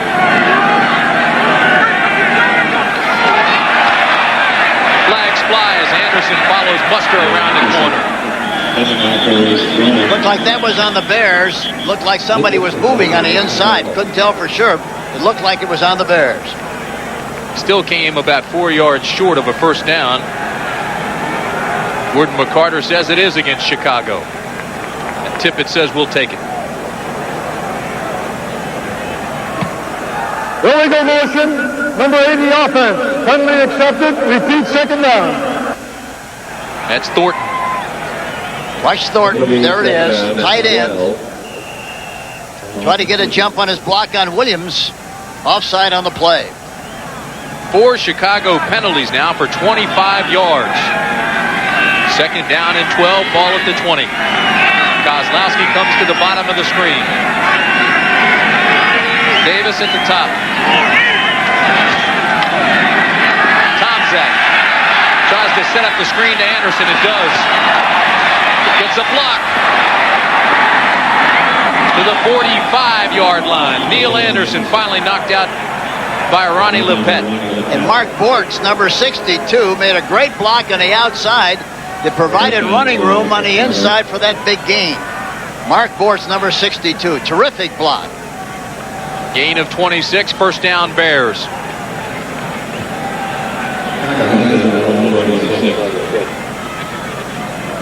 Word is now off the Chicago bench that Matsui has a bruised thigh. Could return. We'll have to wait and see. Buster and Anderson are the setbacks. Kozlowski and Davis the splits. Tomczak the throw on first down. Backside pressure. Buster into New England territory.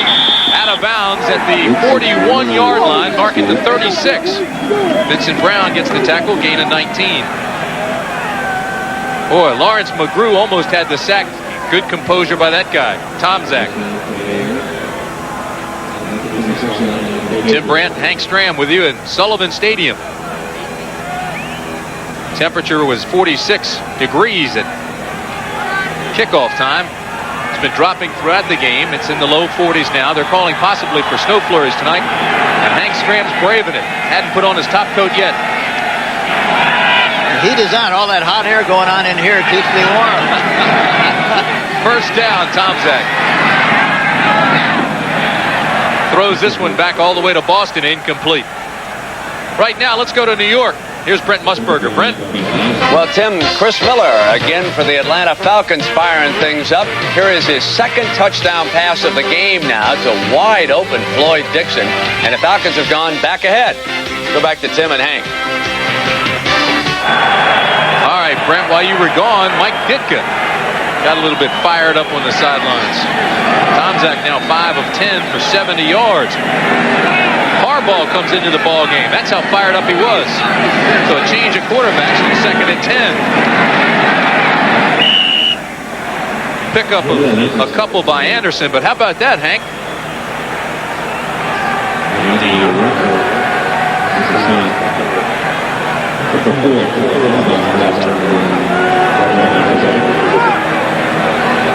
Now here's what look at Mike Ditka. And anyway, that's what caused the change. And he got Tomczak out of there and put Harbaugh right in the game. Well, he's saying that Harbaugh had some wide open receivers and was overthrowing them, and Tomczak's fired up now. 9 minutes, 10 seconds remain in the third quarter. 27 New England. 3rd and 8 for Harbaugh. Broken up by Roland James.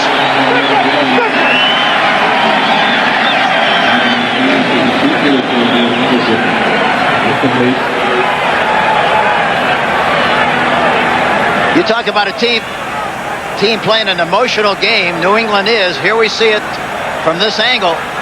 Defensive standpoint, Rembert coming in there on a blitz, 52, and Roland James getting a good jump, anticipation, and knocks the ball loose.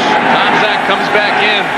Ditka was looking for a substitution. Both tight ends came running up to him, and he said, no, I want Tomczak on 4th down and 8. Shotgun, 4 wide receivers. Kozlowski wide open and overthrown by Tomczak.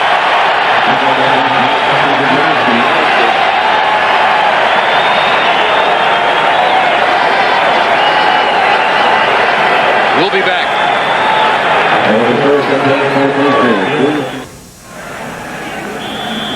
Tim Brannon and Hank Stram with you from Sullivan Stadium. And it's been all New England since the first play of this game, Hank. Hasn't changed. The tempo hasn't changed at all since the very first play of the game. And it doesn't look like it's going to change here the way they're playing right now. First play, 80-yard touchdown, Flutie to Fryer. This being first down. Again, Flutie goes defense to Fryer. Into Chicago territory. David Tate makes the tackle, but what a catch by Irving Fryer. His 3rd catch of the afternoon. What a day he's having, Hank. Watch, here's the first play of the game. Here you see Fryer making a move inside, going down the sideline. Jackson, number 24, can't make the plays, way behind him, cuts back into the inside, goes into the end zone for the touchdown. Fryer, the Patriots' leading receiver with 24 catches and 4 touchdowns in this year. First down at the 47. Flutie rolls right. Incomplete, intended for Morgan.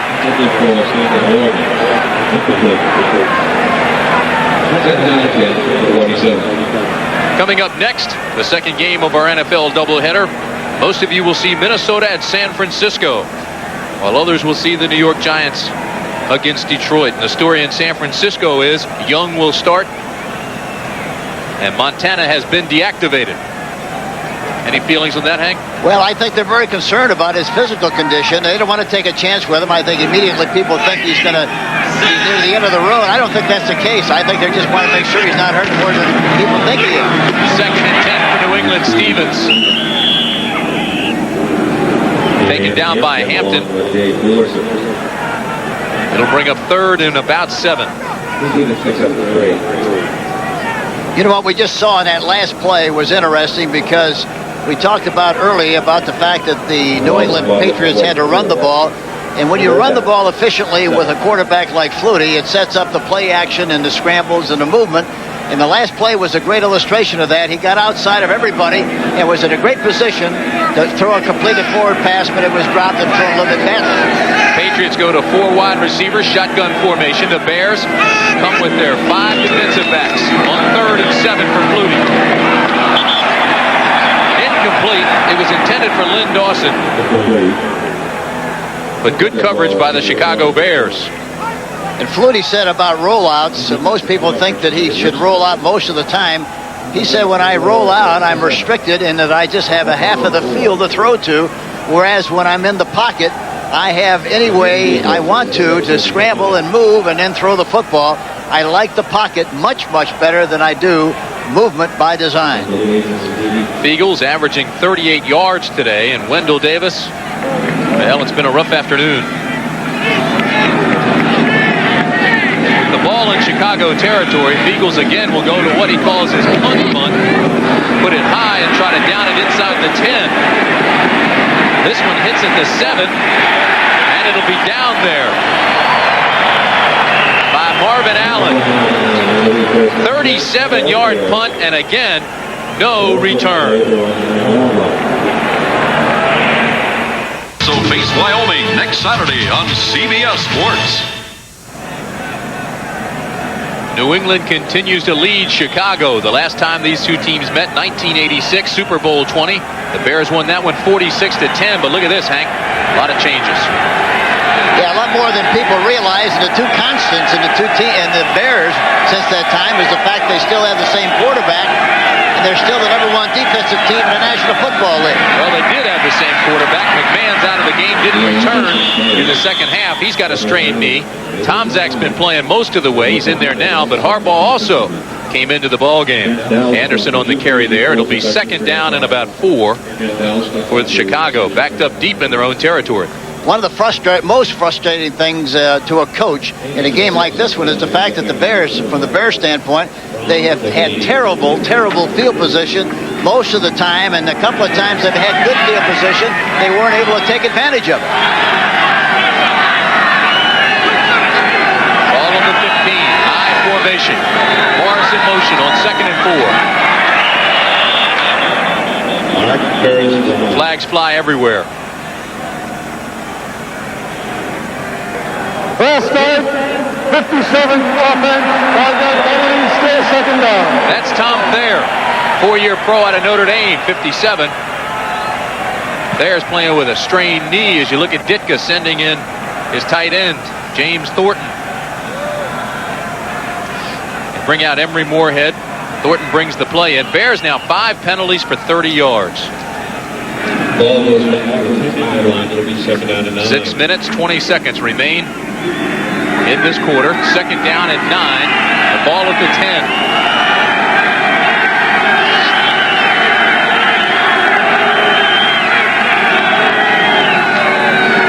Tomczak. Incomplete. It was intended for Muster, but a fine defensive play by Raymond Claiborne. Right now, let's go to New York. Here's Brent Musburger. Brent? Hey, Tim, we've got a couple of updates for you. This is the Dallas Cowboy touchdown pass here. Balleur drops it up as they were blitzing, and Ray Alexander takes it in. It's a 50-yard pass, catch, run, 10-0 Cowboys. Browns block a punt. They lead the Bengals by 10. They had to have it 20-10. Back to 10. That win too, Brent. Bears now 1 of 7 on 3rd down conversions today. Have not been successful. Here, it's 3rd down and 9, and the ball's still at the 10. 4 wide receivers, Chicago. Kozlowski in motion.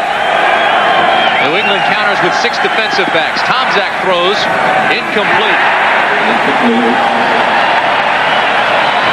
Rod McSwain was the defensive back, pushing Wendell Davis out of bounds, but the ball was overthrown nonetheless.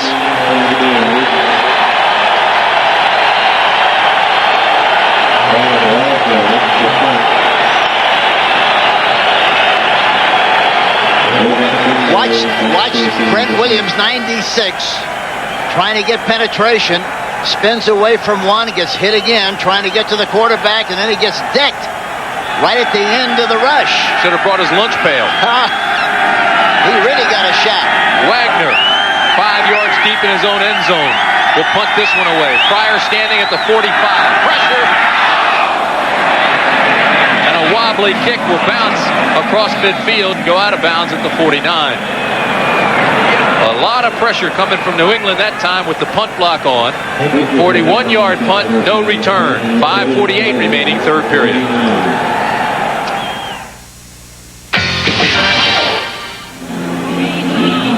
New England leading Chicago 20-7 with 5:48 remaining in the 3rd quarter.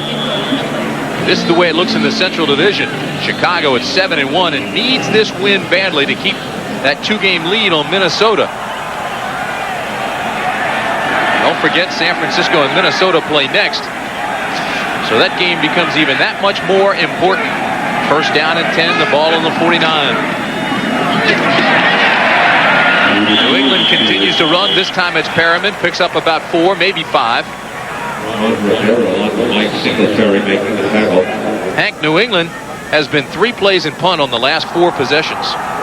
But the only thing that's important is they're still winning the game 20-7. That's the big thing. You saw the games that were coming up next on doubleheader Sunday, and that Minnesota-San Francisco game is going to be a good one. 2 tight ends, Dawson and Francis now for New England. 1 wide receiver. Second down and 4. Stevens gets to the outside, looks for a block, and he's going to be close to a first down. Dave Dewerson made the tackle. Mike Ditka came off the sidelines and wanted a penalty. I think right now he's looking for any kind of help he can get. I tell you, the Bears have to make something happen with their defense, and they have to make something with their specialty teams to get back in this game. Their field position has been just terrible, and they have to do something in those 2 categories to get back in this contest. I think why he's so upset, Hank, is that they've been making mental errors. They've been putting the ball on the ground. They've been overthrowing open receivers, and that's unlike the Chicago Bears. First down at the 40. Again, 2 tight ends. In the backfield, the setbacks are Perriman and Stevens. This is Perriman. Down to the 36-yard line. 4 minutes and 11 seconds remain third quarter, and now New England's just melting the clock.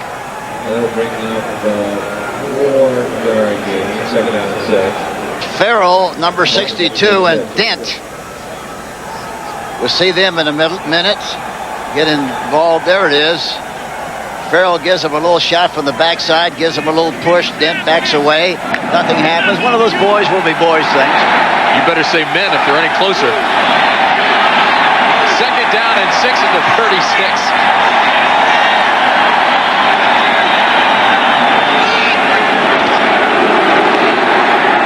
Big hole for Stevens down to the 25-yard line. David Tate trips him up. Keep in mind, David Tate is the player that Chicago got from the draft pick in the Doug Flutie deal.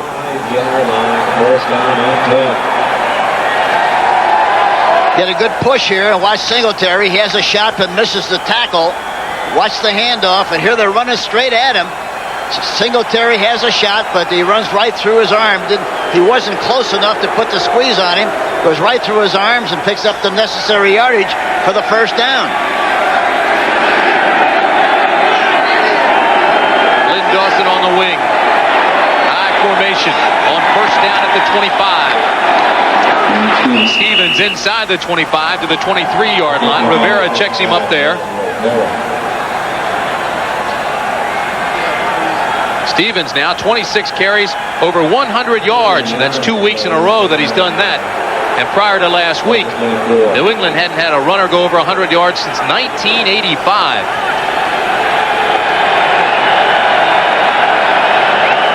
The offensive line is getting a good push. They're getting off the ball good, creating some seams for the running backs to pick their way and make yardage. That's Villa, Farrell, Babb, Wooten, and Armstrong, the front 5. Second and 9 at the 24 for the Patriots. Perriman down to the 20-yard line, but there are flags.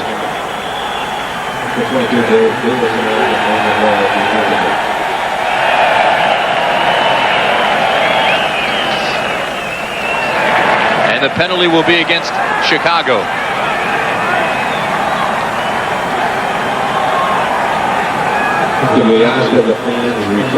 Number 1 defense in the NFL. Offside. Number 59 defense. 5-yard penalty. Repeat second down. Yeah, you can't throw the clipping on the field and say we're number 1 and not play like you're supposed to play and still not get pushed around. This is what's happening this afternoon. New England is just beating them to the punch up front and controlling the line of scrimmage.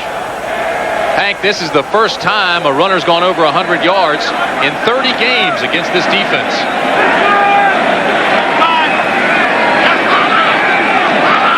It'll be 2nd and 4 at the 19.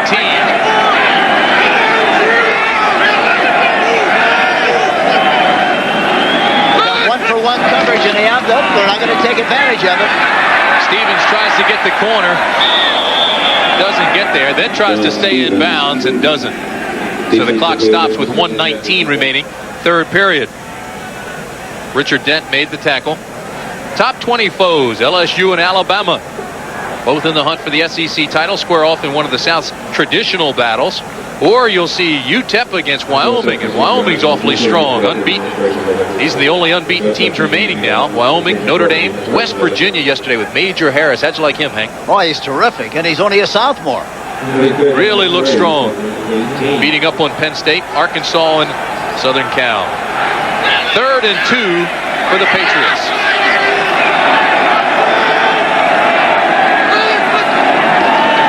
Play action. Pass for Fryer. Almost intercepted by Mike Richardson. That was not a well-thrown ball. Fryer had broken open. He was wide open, and he just underthrew the ball.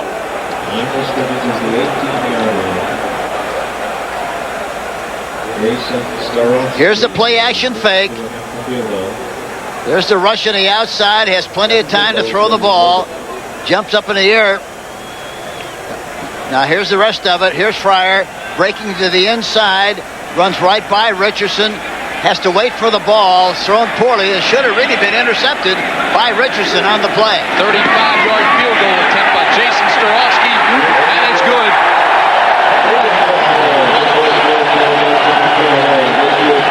The violinist pumped it right through there, didn't he? Starowski.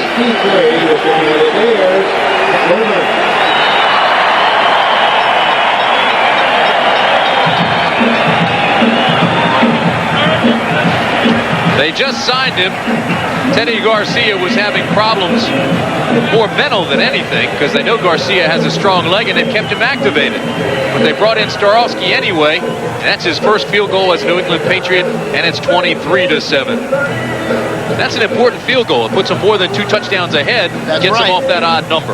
And especially at this stage of the game, with the Bears struggling like they have been, any kind of points are very important points. I can tell you this, Coach. If he had hit Irving Fryer in that end zone for a touchdown, the Bears would have been in serious trouble. Still plenty of time, though, for Chicago with 1:08 remaining 3rd period. They have to make something happen. They just have to get a good kick return. They've got to do something. They haven't been out of the soup almost all afternoon. Well, Hank, the record is intact. Chicago still has not scored in the 3rd period this year. At least not yet, with 1:08 remaining in this period. This is Gentry. And again, he's got a big hole, and then he's nailed at the 34. Good, strong hit made by Sammy Martin, and he got help from Darrell Holmes. 21-yard gain.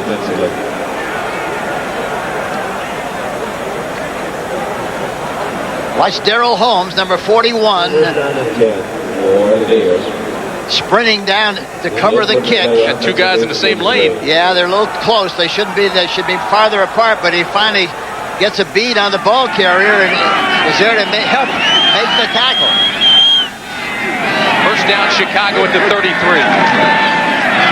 Harbaugh is the quarterback, and he overthrows Kozlowski.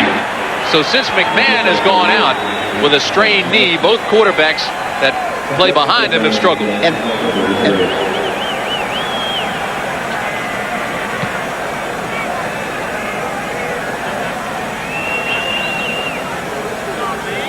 Chicago in the second half. Now look at this. Lost it on downs, punted 3 times. Or after 3 plays, rather. Second down and 10 at the 33.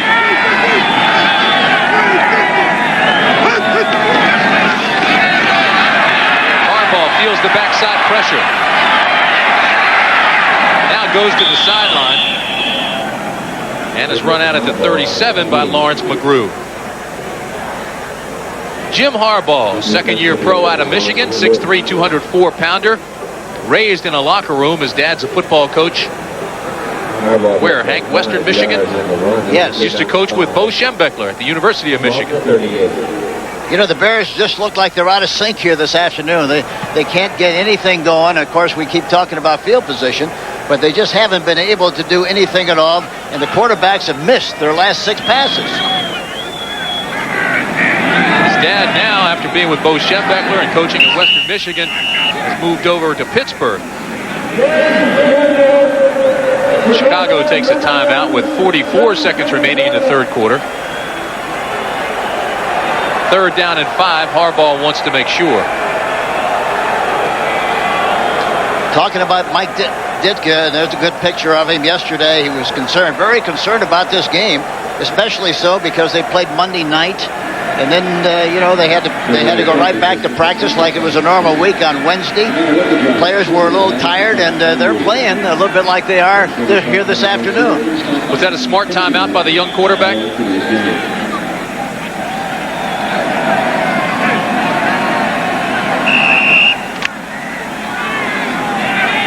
Obviously, Mike didn't think so.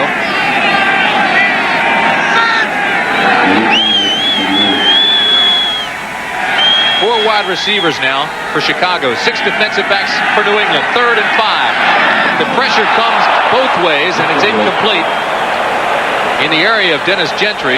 But you see Roland James was all over it.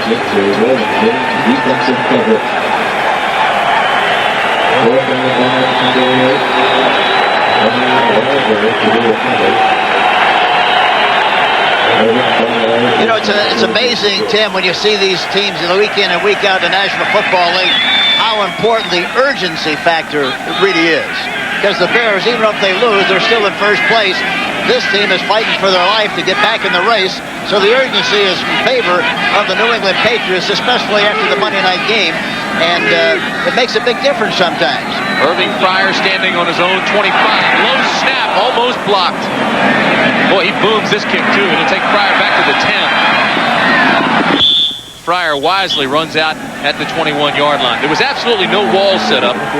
They had the punt block on, so it was a 51-yard punt and a 10-yard return.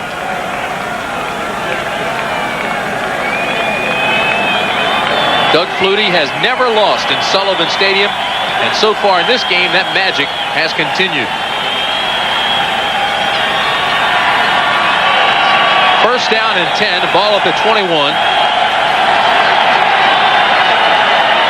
And the crowd just loves him, Hank, here in New England. Oh, they're eating it up, and I just saw Billy Sullivan. He was all smiles. It looked like he was playing one of those mouth organs, you know. He was all teeth. Flutie and the Pats. One of the newspapers up here called them the Pathetics. Not this afternoon. Perryman in motion. Stevens the carrier. He gets back to the line of scrimmage, and Hampton made him pay for that. You know, Flutie has thrown 3 touchdown passes. He's only thrown 17 in the game so far, completed only 5, and has only completed 1 out of 5 in the second half. That'll be the last play of the third quarter. And it is intact. The Bears haven't scored in this quarter the entire season. That's the end of the third quarter with the score 23-7 New England. We now pause for a word from your local station.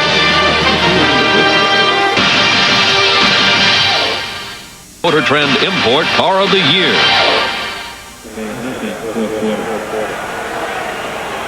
Second down and 9 as we start the final 15 minutes. The Patriots lead the Bears 23-7. Straight ahead as New England continues to run against the #1 defense in the league. Last New England back to have 2 100-yard games in a row, Sam Cunningham back in 1977. John Stevens has done it here with New England. Delightful guy, too, and we talked to him yesterday, and it's the only time I think in all the years I've been in broadcasting that after we interviewed a player, after we got through, he said, "Thank you very much for talking to me." That was a surprise. After we both fell off the chair and came back on while we were back in business. That's right. 3rd down and 3. The ball on the 28.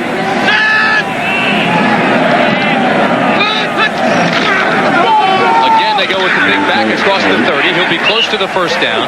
Robert Perryman, and they complement each other so well, Perryman and Stevens. Tackle made by McMichael. Of course, Perryman's carrying his load as well, but getting back to Stevens, I thought it was funny when Stevens told us that he'd always looked up to Eric Dickerson, and all of a sudden they were playing the Colts. He was on the same field, and he was cheering for Dickerson. And the coaches came over and said, "Hey, look, you can't cheer for him anymore. You're playing against him." Yeah, that was cute, wasn't it? They'll bring the chains out on this one. The scoreboard has already turned it to first down.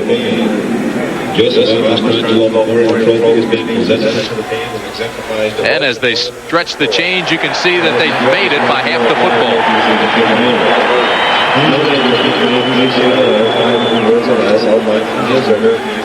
Doug Flutie, 5 of 17, 139 yards and 3 touchdowns. And he set the tempo for this one early.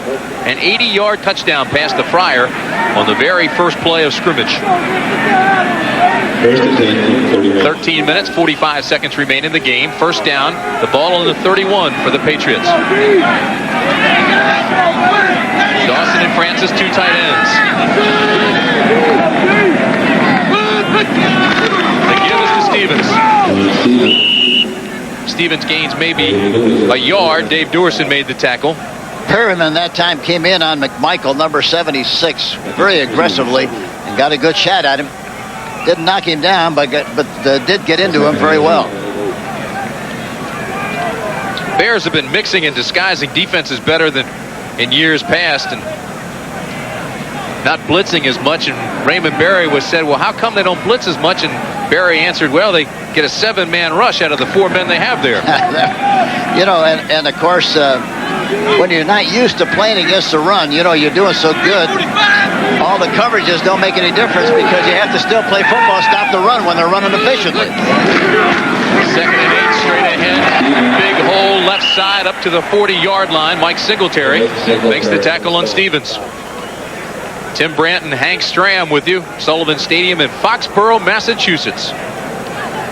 And it is a sumptuous autumnal afternoon.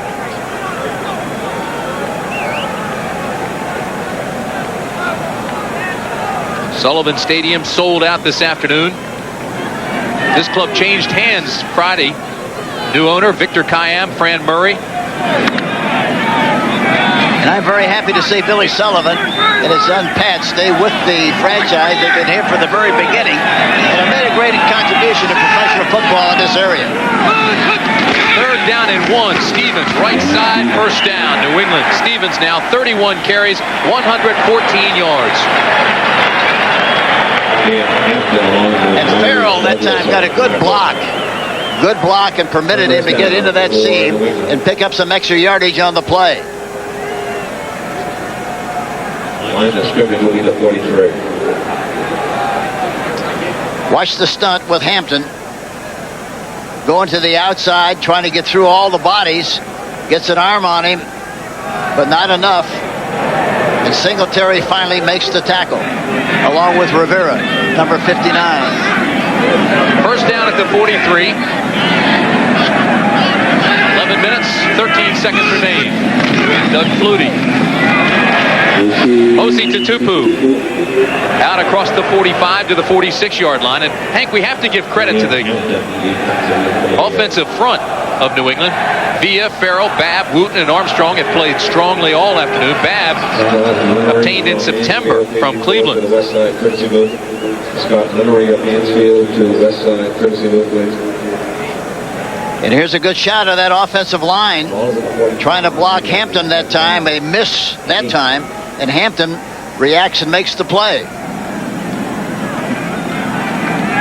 Osi Tutupu had 1 carry for 1 yard last week. And that's what he has this afternoon. 2nd down and 8.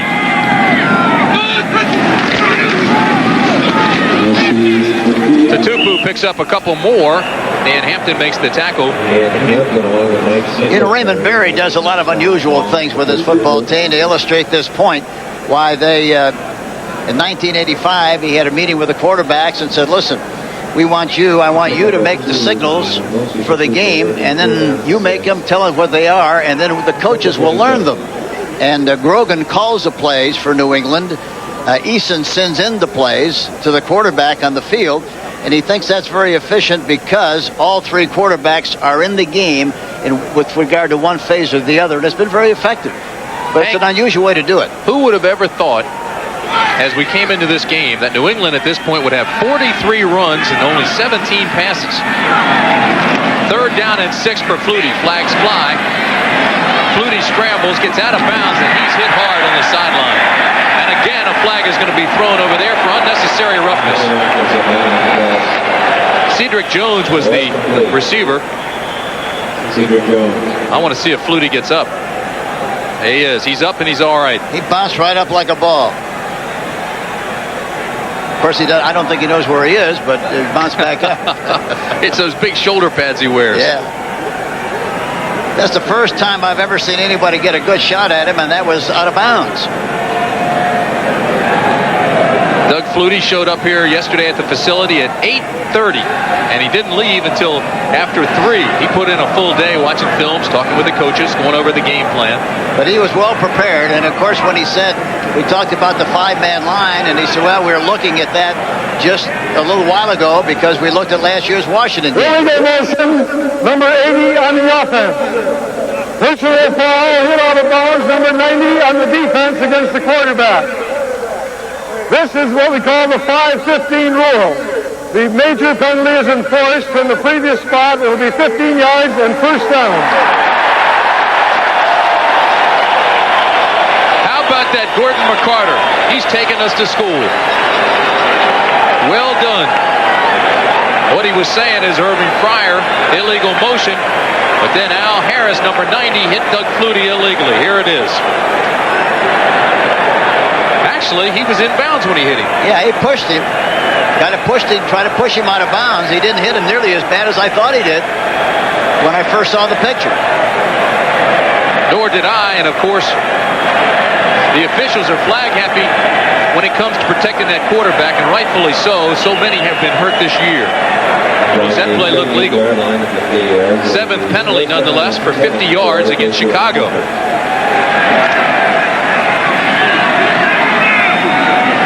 9:27 remaining in this ball game. Perriman and Stevens are the setbacks. 2 tight ends for New England. First down. Stevens down to the 32-yard line.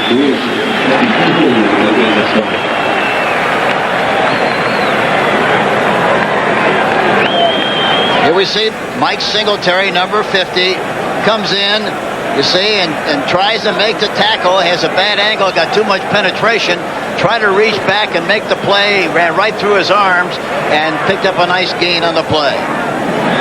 This is the second time that the Patriots have played a team coming off Monday night. Played well against the Bills and lost that one. And they're winning this one against the Bears 23-7. And they beat Cincinnati early in the season. 2nd down and 4. Perriman bounces outside to the 29-yard line. Mike Singletary does make that tackle.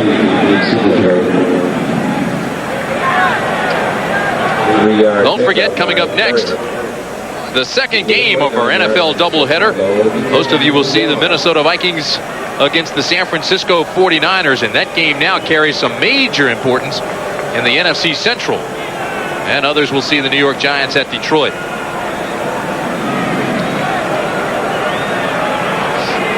Dennis McKinnon is not in this game for Chicago, but he was asked about the race, and he said there is no race with Minnesota. As long as we keep winning, the race is over.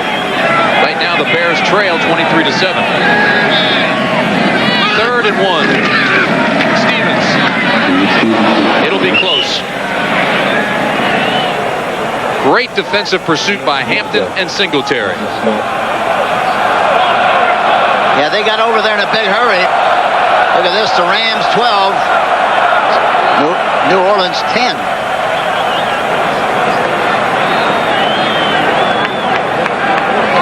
It'll bring up 4th down. Fans yell, go for it, and that's what they're going to do. 4th down and 1. The ball at the 29. 7:15 remaining in the ball game.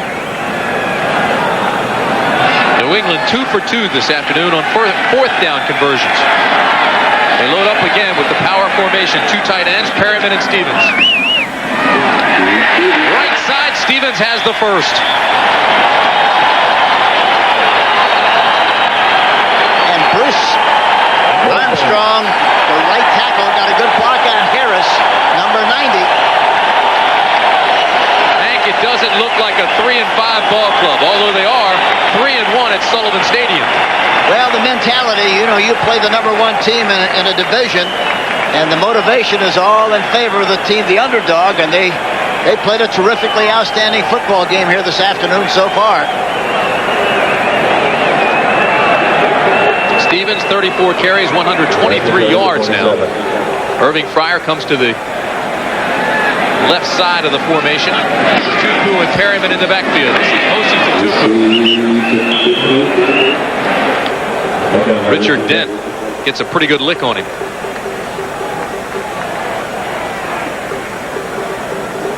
Bill Breslin, our spotter, so astutely just said they're running the clock out. That's a great observation. Thanks a lot, Bill.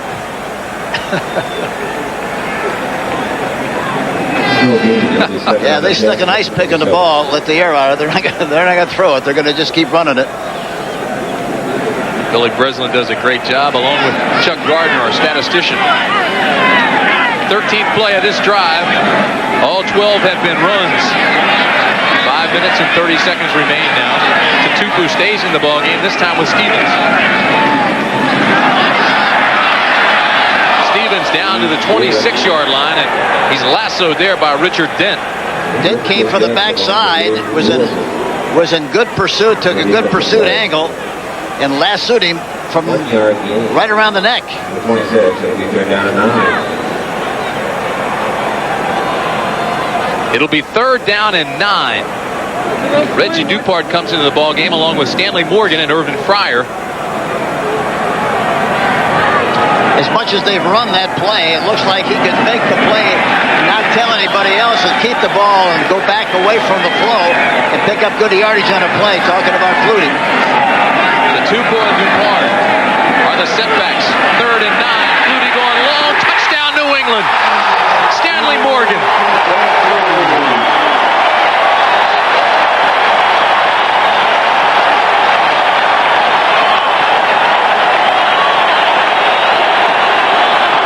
Touchdown pass of the afternoon for Flutie, 26-yarder.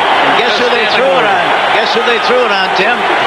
Bestie Jackson. Bestie Jackson.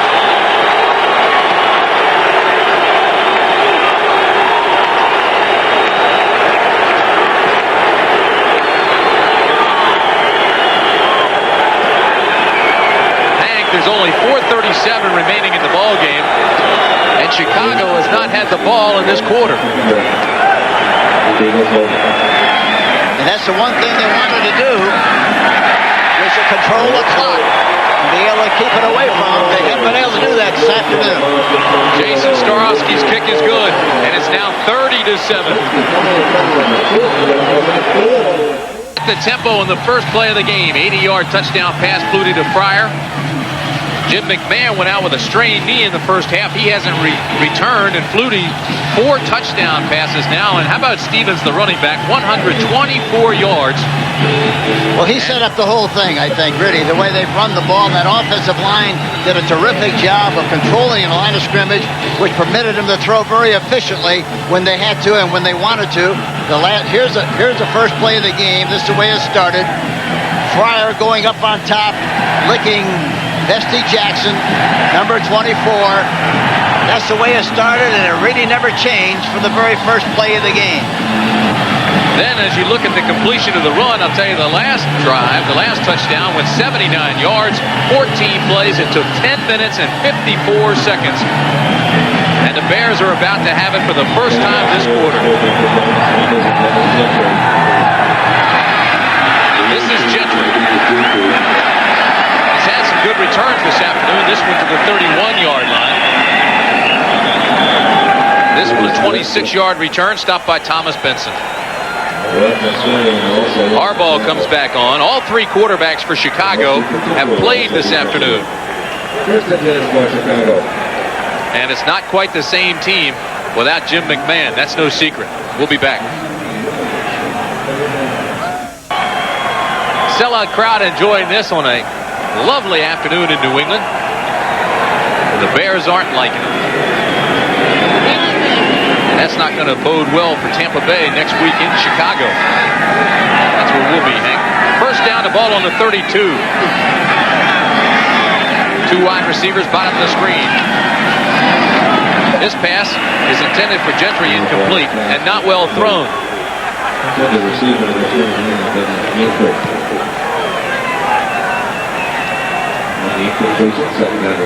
Here's the last touchdown for the Patriots. Morgan, number 86. Look at the room he's got to throw right down the middle. Vesty Jackson leaps high for the ball. It goes right over the top, and Morgan makes the touchdown. Hank, the three Bear quarterbacks now 7 for 23, 74 yards, 1 interception. Second down and 10 for Harbaugh. Backside pressure, steps up in the pocket and drills this one, almost intercepted. Outstanding coverage by Fred Marion. This team consistently has had a difficult time winning without McMahon at quarterback, as everybody knows, and it's been very obvious here today, although they just have been out of sync. They just have not done a good job here this afternoon. That's the only thing you can say about the way they played. Of course, McMahon, 59 starts, 45 wins. But in his career, he's had shoulder injuries, neck injuries, back, kidney, hand, hamstring, and today it's a strained knee. Well, the Rams beat New Orleans 12-10. That's final. 2 down linemen, 3 linebackers, 6 defensive backs. On third down and 10, 4 wide receivers for Chicago. Shotgun formation. Gentry in motion. Give inside to Anderson, and he may have lost a yard. Benson and Tippett were there first, along with Brett Williams. And there's the new owner, who is 1-0, Victor Cayenne. Billy Sullivan right next to him. He's all smiles. Victor Cayenne had a leverage buyout on Remington Products, turned that company into a winner. Financially solid, and he predicts he'll do the same here. He raises the hand of Billy Sullivan. Ryan Wagner on to punt for Chicago with 3 minutes and 30 seconds remaining in the ballgame. Low kick, no return man. It'll bounce and it'll go through to the end zone for a touchback. Chicago can't do much right today at all. 70-yard punt, but they'll bring it all the way out to the 20. On CBS. Now, some of you will see the Giants take on the Lions. The rest of you are going to be watching the Vikes and the 49ers in a rematch of last year's divisional playoff game, which was won by Jerry Burns' wild card wonders. At the helm again for the Vikes, Wade Wilson, last Sunday's NFL Offensive Player of the Week. His counterpart will be Steve Young, San Francisco's scrambling quarterback. He'll be looking for help from Roger Craig. That's coming up later. Right now, let's send you back to the game you're enjoying. It started the very first play of the game. Flutie to Fryer, 80 yards, made it 6-0. After a New England turnover, McMahon scored. It was 7-6 Chicago, but after that, Flutie hit the tight end. 2 touchdown passes. Lynn Dawson, his first one, was his first touchdown catch since 1984. That made it 13-7 New England. His second touchdown was the first time he's ever done that in his career. Then McMahon strained his knee. Bears, no sacks in the ball game, and it's been all New England since that point. This gives straight ahead. They get about 4. So 4 touchdown passes now for Doug Flutie. And the clock continues to roll. So that's the story from Sullivan Stadium in Foxboro, Massachusetts. New England 30, Chicago 7. 4 touchdown passes for Doug Flutie. So with 3 minutes exactly in this ball game, it's still all New England.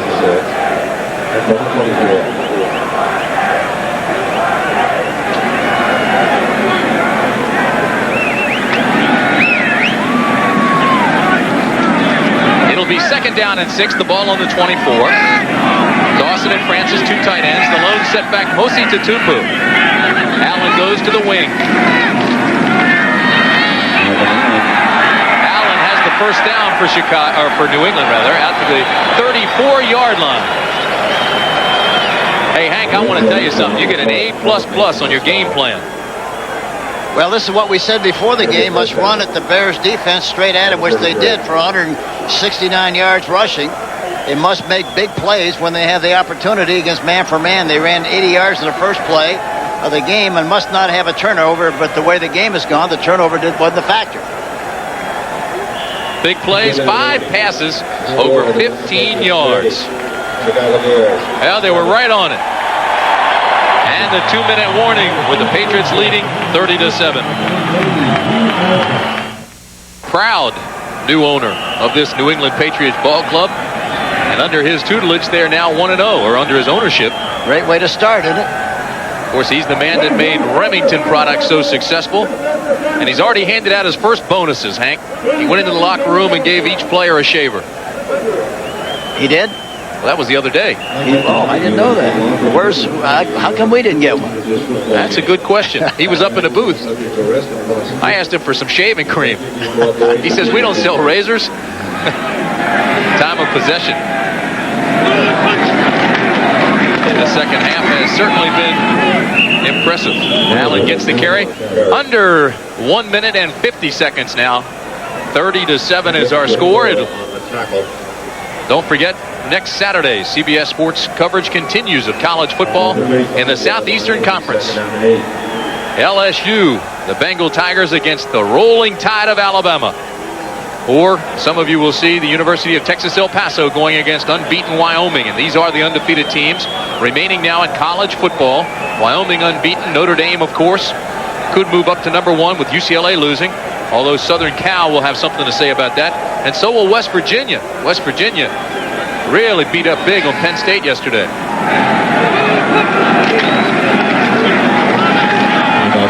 I really didn't realize they were that good. You kind of gave me an indication of that last week, but I didn't know much about their team. And, boy, they really put a number on Penn State this weekend. Hank, I'll make a prediction right now that if he doesn't get hurt, Major Harris will win that Heisman Trophy before he's gone. Matter of fact, I may give it to him this year. Give him the vote of confidence anyway. But being a sophomore, I don't think he'll win it. Marvin Allen, the carrier there. The tackle was made by Sean Smith. Tim Brandt and Hank Stram with you in Sullivan Stadium. Excuse me. Somebody better give it to him before he leaves college and goes into the National Football League. 35 seconds remain. It's a moot point. That'll be it. And I think Doug Flutie has effectively silenced his critics.